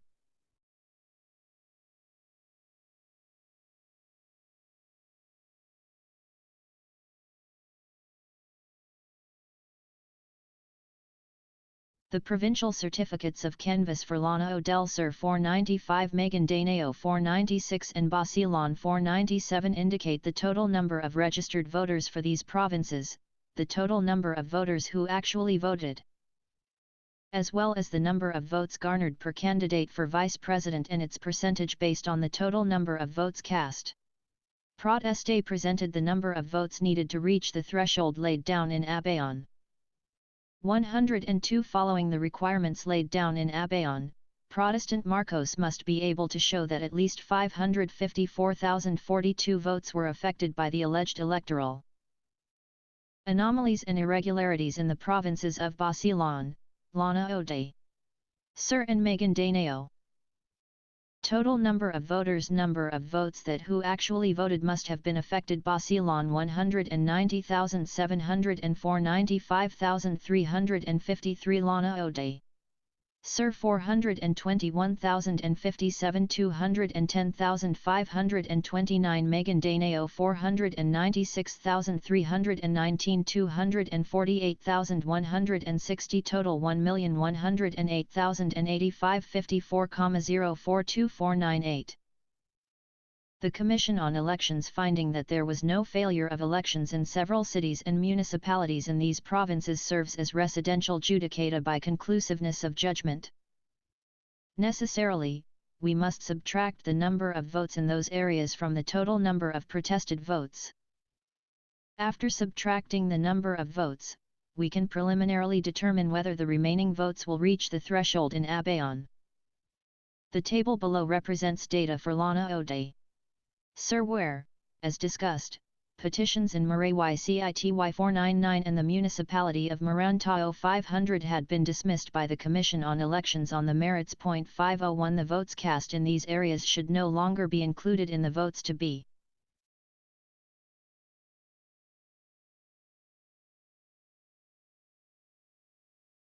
annulled, lest we run afoul of the rule on conclusiveness of judgment. These votes have been upheld and the results of the elections can no longer be questioned. Voter turnout was computed based on the voters' turnout for the province. This tribunal used the data from the statement of votes by city/municipality for Lanao del Sur 502, Maguindanao 503 and Basilan 504 attached as annexes to the protest. Votes to be deducted were likewise based on the same data. Lanao del Sur, Maraywai City, total number of actual voter turnout, votes to be registered voters based on statement of deducted from votes by total number of city/municipality protested ballots. Protestant 5,050, Proteste 49,114, 44,780, 21,782. Total 26,832. Municipality of Marantao Protestant 2,307, Proteste 20,793, 19,446, 7,405. Total 9,712. Total number of votes to be deducted from protested 36,544 ballots in the province of Leonen. Sir. Meanwhile, data for Maguindanao is presented in the table below. Maguindanao. Municipality of Pagalungan. Total number of actual voter turnout. Registered voters based on statement of votes by city/municipality. Protestant Proteste 17,031 13,039. Total. Municipality of Sultan Kudarat Protestant Proteste 44,719 41,320. Total. 502 Rollo, Vol 19, pp.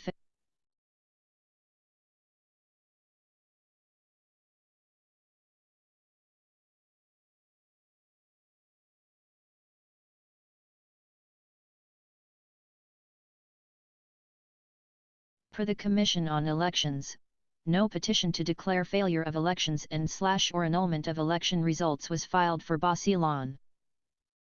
Votes subject of annulment refers to the total number of votes earned by Protestant and Proteste in the provinces.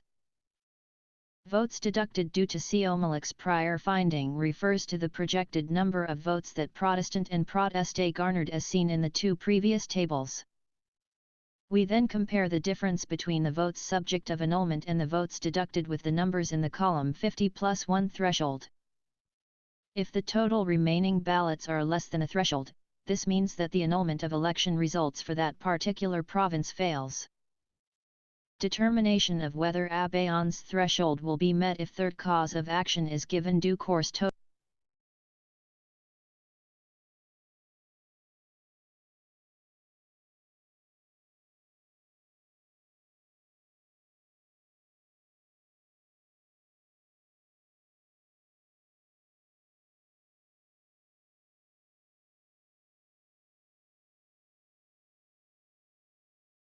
From this table, it is clear that the remaining contested ballots for Leonora del Sur will not meet the required threshold under the first requisite. The table below represents the computation of votes for Protestant and Proteste if we combine the results of the revision and appreciation for the second cause of action, and the projected results for the third cause of action.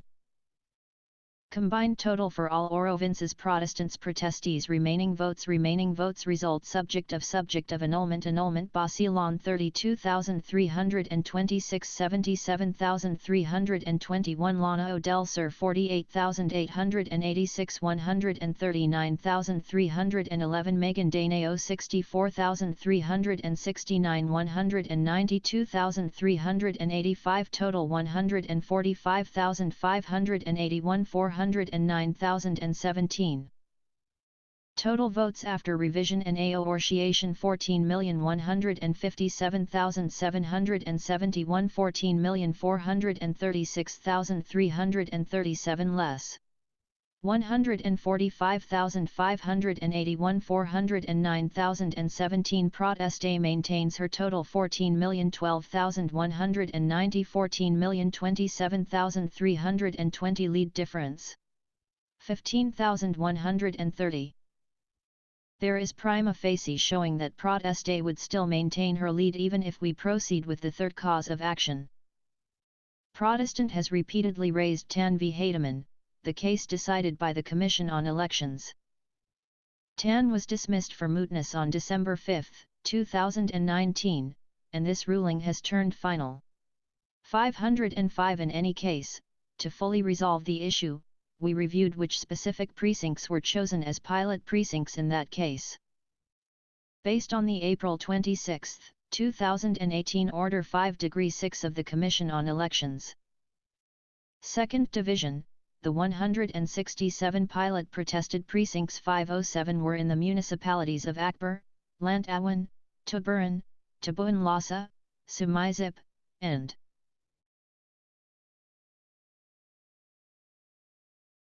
Lamitan City in Basilan, Tarica in Leonora del Sur, and the municipalities of Beira, Sultan Kudarat, Pandog, and Datu Oden situate in Maguindanao.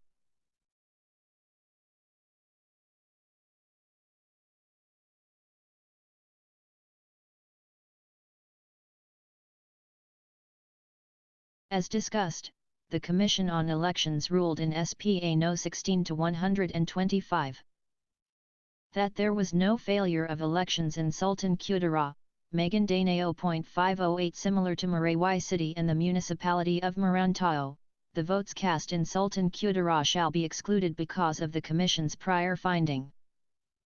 In SPA No. 16-125, Ibrahim K. Ibrahim filed a petition to annul election results or declare a failure of elections against Shamim B. Mastera. Both were mayoral candidates of Sultan Kudarat M 2016. 509 Ibrahim alleged that Mastera committed electoral fraud. A.S. personnel shaded in advance the official ballots. B.S. personnel threatened to kill the legitimate voters who were supporting. C. Barangay officials were tolerating elements engaged in the advance shading of ballots. D. Letting S personnel man the polling places or precincts. E. Excluding S poll watchers from their assigned precincts. F. Closing the precincts without just cause. G. Allowing S voters to vote repetitively. H. Not inking voters. I. Allowing persons not on Cumlic's master list of voters to vote. And J. Feeding the ballots and the pre-shaded ballots to the VCM machines. 510. The Commission on Elections denied the petition, reasoning that Section 6 of the Omnibus Election Code lays down the conditions for failure of election to prosper, thus Sector 6.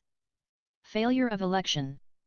If on account of force majeure, violence, terrorism, fraud, or other analogous causes the election in any polling place has not been held on the date fixed, or had been suspended before the hour fixed by law for the closing of the voting, or after the voting and during the preparation and the transmission of the election returns or in the custody or canvass thereof, such election results in a failure to elect.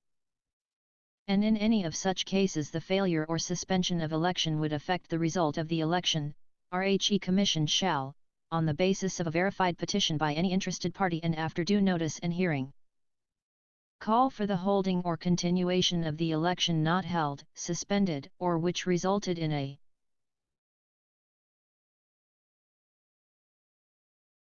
failure to elect on a date reasonably close to the date of the election not held, suspended, or which resulted in a failure to elect but not later than 30 days after the cessation of the cause of such postponement or suspension of the election or failure to elect. Based on the foregoing PROV 1S10N, 3 instances justify a declaration of failure of election. These are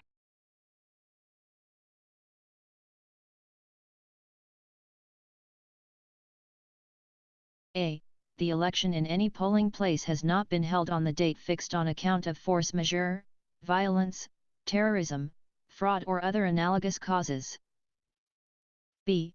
The election in any polling place has been suspended before the hour fixed by law for the closing of the voting on account of force majeure, violence, terrorism, fraud or other analogous causes. Or C. After the voting and during the preparation and transmission of the election returns or in the custody or canvass thereof, such election results in a failure to elect on account of force majeure, violence, terrorism, fraud or other analogous causes. The Supreme Court elucidates that what is common in these 3 instances is the resulting failure to elect. In the first instance, no elections is held, while in the second, the election is suspended.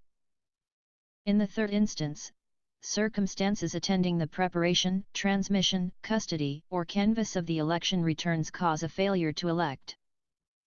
The term failure to elect means nobody emerged as a winner. Absent any showing that these conditions were not met, the Commission can deny the petition. A close perusal of the allegations in the petition shows that Ibrahim J. does not contend that elections were not held or suspended. Neither does he allege that although there was voting, nobody was elected. Simply posits that there was failure of elections on account of violence, intimidation, and fraud committed by. These allegations do not fall under any of the conditions that would justify the declaration of failure of election. averred that there was failure of election for the reason that no actual election was held, since no actual voting was done by the real and legitimate voters of Sultan Kudara on account of violence, intimidation, and fraud of and his personnel. We are not persuaded. As earlier discussed, the conditions set forth by law were not met in the instant case to declare failure of elections. Elections were held followed by the declaration of the winning candidate. Consider e.g. that there is no concurrence of the conditions seeking to declare failure of election, there is no longer need to receive evidence on alleged election irregularities. Moreover, the nullification of elections or declaration of failure of elections is an extraordinary remedy. The party who seeks the nullification of an election has the burden of proving entitlement to this remedy. It is not enough that a verified petition is filed. It is not enough that a verified petition is filed. The allegations in the petition must make out a prima facie case for the declaration of failure of election, and convincing evidence must substantiate the allegations. 511. Since there was no ruling on the merits in 10, the pilot precincts there were included in the computation of remaining votes to be annulled, as shown in the previous table. To reiterate, the votes that were removed from the computation of votes to be annulled are those where the Commission on Elections had ruled that there was no failure of elections. Thus, if we consider the alleged failure of elections in the pilot precincts in 10, it would not change any of the computation in the table above, as these precincts already form part of it. The second requisite in Abaon was also not proven.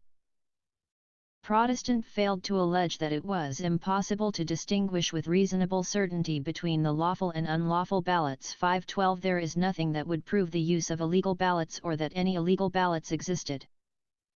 Neither was the third requisite established, as there is no piece of evidence that would lead this tribunal to believe that Proteste is the one responsible for the unlawful acts complained of. 513. Protestant utterly failed to allege that Proteste instigated the electoral irregularities complained of, let alone prove it.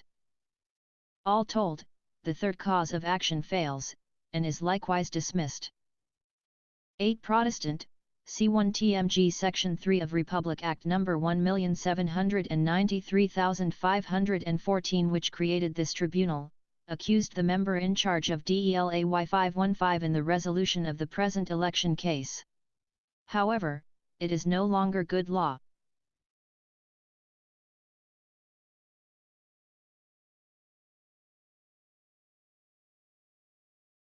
The 1973 Constitution impliedly repealed Republic Act No. 1793 because it removed from the citizens the power to directly vote for the President and gave it to the members of the National Assembly. 516. Additionally, the position of Vice President was constitutionally non-existent. 517 under the 1973 Constitution. Eventually, the direct election of the President and Vice President was restored when the National Assembly passed Batas Pambansa BLG.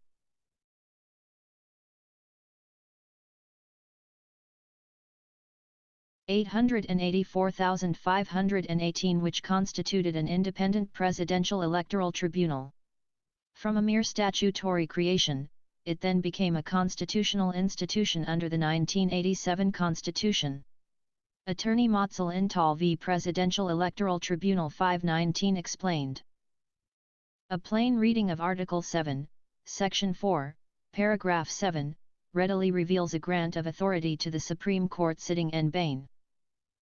In the same vein, although the method by which the Supreme Court exercises this authority is not specified in the provision, the grant of power does not contain any limitation on the Supreme Court's exercise thereof. The Supreme Court's method of deciding presidential and vice presidential election contests, through the PET, is actually a derivative of the exercise of the prerogative conferred by the aforequoted constitutional provision. Thus, the subsequent directive in the provision for the Supreme Court to promulgate its rules for the purpose 520. This tribunal has promulgated its 2010 rules which governs its proceedings. Under Rule 67, this tribunal shall follow the procedure prescribed for the Supreme Court in Sections 13 and 14, Article 8 of the Constitution. These constitutional provisions, in tum, state. Article 8 Judicial Department. Section 13. The conclusions of the Supreme Court in any case submitted to it for decision en banc or in division shall be reached in consultation before the case is assigned to a member for the writing of the opinion of the court. A certification to this effect signed by the Chief Justice shall be issued and a copy thereof attached to the record of the case and served upon the parties.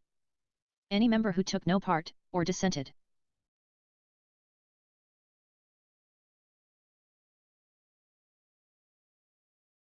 or abstained from a decision or resolution must state the reason therefor. The same requirements shall be observed by all lower collegiate courts. Section 14. No decision shall be rendered by any court without expressing therein clearly and distinctly the facts and the law on which it is based. No petition for review or motion for reconsideration of a decision of the court shall be refused due course or denied without stating the legal basis therefor. Thus, there is no rule Riekman election protest to be decided within a particular time frame, whether 20 months 521 or 12 months 522 after its filing. Furthermore, an election protest is not an ordinary petition as it may deprive a significant portion of the voting population of its right of suffrage. Precisely due to such extraordinary nature, this tribunal took pains to afford both parties every opportunity to present their case in the interest of due process. Thr. Out the proceedings, this tribunal directed Protestant to allege with specificity when his allegations were insufficient. 523 We likewise directed the opposing party to comment on every motion. We instructed the parties to present evidence when they raised new arguments or unsubstantiated ones. 524.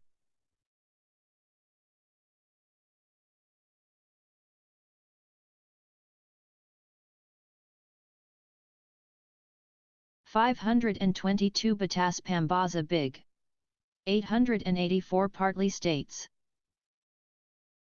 Section 4. The tribunal must decide the contest within 12 months after it is filed.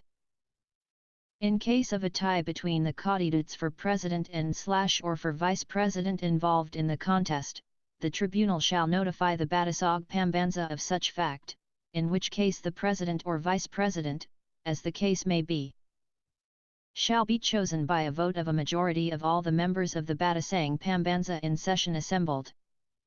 The promulgation of the judgment shall be made on a date previously fixed, notice of which shall be served in advance upon the parties or their attorneys, personally or by special registered mail or by telegram. No motion shall be entertained for the opening of a case but only for the reconsideration of a decision based on the evidence already of record. No party may file more than one motion for reconsideration, copy of which shall be served upon the adverse party who shall answer it within 5 days after the receipt thereof. Any petition for reconsideration must be resolved within 10 days after it is submitted for resolution. As soon as a decision becomes final, a copy thereof shall be furnished the Batasang Pambanza through the Speaker, and the Commission on Elections through its Chairman, in addition to the copies for the contestants or their attorneys. 523 Protestant preliminarily anchored his causes of action into 2. After asking clarificatory questions during the preliminary conference on July 2017, this tribunal categorized them into 3 causes of action instead, and dismissed his first cause of action for being meaningless and pointless. This tribunal gave the parties a preliminary conference guide prior to its conduct where it summarized their respective admissions, proposed stipulations, issues and witnesses. As the parties requested, this tribunal also gave them the time to comment on it, and these were adopted accordingly.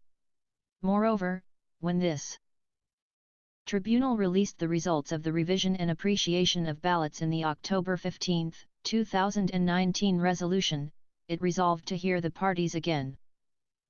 524 When Protestant failed to specify his witnesses' corresponding clustered precincts after having been directed to substantiate his allegations, This tribunal required the protestant to submit anew a list of his witnesses and their corresponding clustered precinct. He was given fresh period of time to comply with this tribunal's order. When the revision and appreciation of ballots from Protestants' pilot provinces failed to support his claim of electoral fraud and irregularity, this tribunal opted to take the prudent course and direct the parties to comment on the results instead of dismissing the protest outright, allowing the parties to defend their arguments in the proper forum. We likewise solicited the comments of the Commission on Elections and the Office of the Solicitor General and had them weigh in on the factual and constitutional issues raised by the parties. This case is undoubtedly politically delicate, as it involves the second highest position in the land. However, it is also the first and only election protest before the tribunal in which the recount and revision process of the pilot provinces were successfully concluded and the protest itself resolved on the merits. 525 Before this, only FOUR 526 election protests had been lodged before this tribunal. Unlike those four previous cases, which were dismissed for mootness due to abandonment 527 failure to substitute the deceased Protestant 528 and expiration of term 529 this protest was resolved on the merits after the revision and appreciation of ballots for Protestants' 3 pilot areas had been concluded. This protest is in contrast to Defensor Santiago v. Ramos 530 where Protestant Miriam Defensor Santiago moved to waive the revision of the remaining unrevised ballots from 4,017 precincts out of the 17,527 precincts of her 3 pilot areas of Metro Manila, Pampanga, and Zamboanga. 531 Her motion was granted and the revision was terminated. 532. Similarly, in Legarda v. de Castro 533 the revision of ballots in 124,404 precincts in Protestant Loren Legarda's pilot areas of Cebu, Pampanga, and Maguindanao was not completed because she failed to make the required additional deposit for the continuation of the revision. This led to the dismissal of her cause of action grounded on the revision of ballots.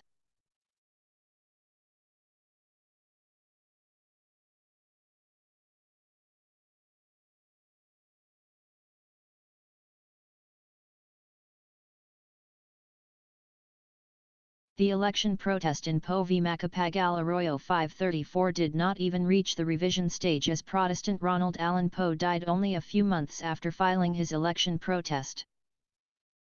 His wife's motion for substitution was not granted, as she was not a real party in interest. This tribunal pointed out that Mrs. Poe was cognizant that as a mere substitute she cannot succeed, assume, or be entitled to said elective office, and her utmost concern is not personal but one that involves the public's interest. 535.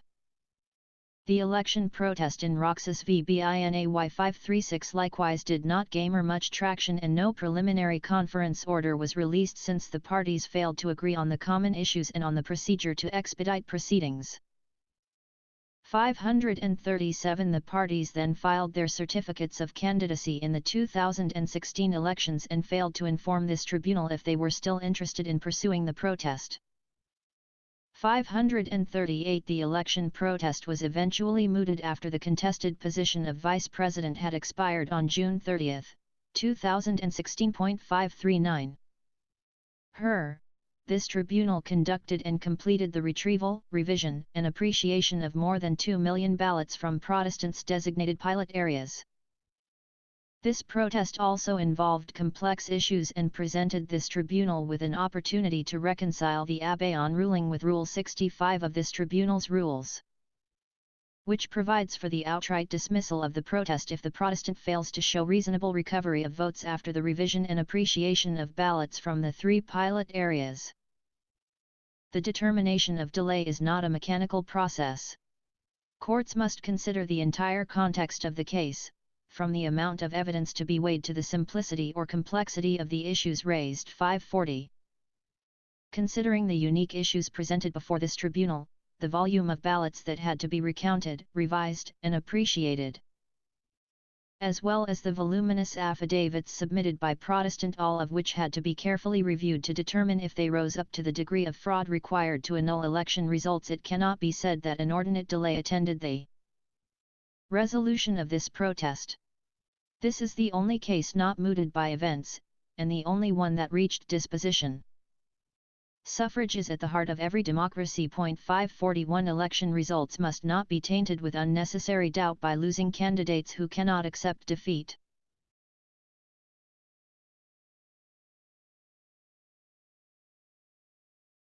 To reiterate, the power to annul an election should be exercised with the greatest care, as it involves the free and fair expression of the popular will. It is only in extreme cases of fraud and under circumstances which demonstrate to the fullest degree a fundamental and wanton disregard of the law that elections are annulled, and then only when it becomes impossible to take any other step. 542. What this tribunal faces today is not an extreme case of fraud that deserves further consideration. Protestant failed to make out his case. There is no substantial recovery of votes in the pilot provinces that he himself had designated. To entertain the third cause of action is to risk frustrating the valid exercise of the nation's democratic will and subject it to the endless whims of a defeated candidate. The case has immense repercussions not only for the parties, but also for future election protests brought before this tribunal. We have granted the parties every opportunity to make and defend their arguments before this tribunal, the proper forum to hear this case. However, Protestant still failed to substantiate his allegations of massive anomalies and irregularities in protestees' favor. Instead, he chose to make sweeping allegations of wrongdoing and submitted incomplete and incorrect data. His abject failure to support his claims leaves this tribunal with no other recourse but to dismiss his protest. Wherefore, the Presidential Electoral Tribunal dismisses the election protest filed by Protestant Ferdinand Bongbong R. Marcos, Jr. for lack of merit. The counter-protest filed by Proteste Maria Leonora Leni Daang Matuwid G. Robredo is likewise dismissed. So ordered.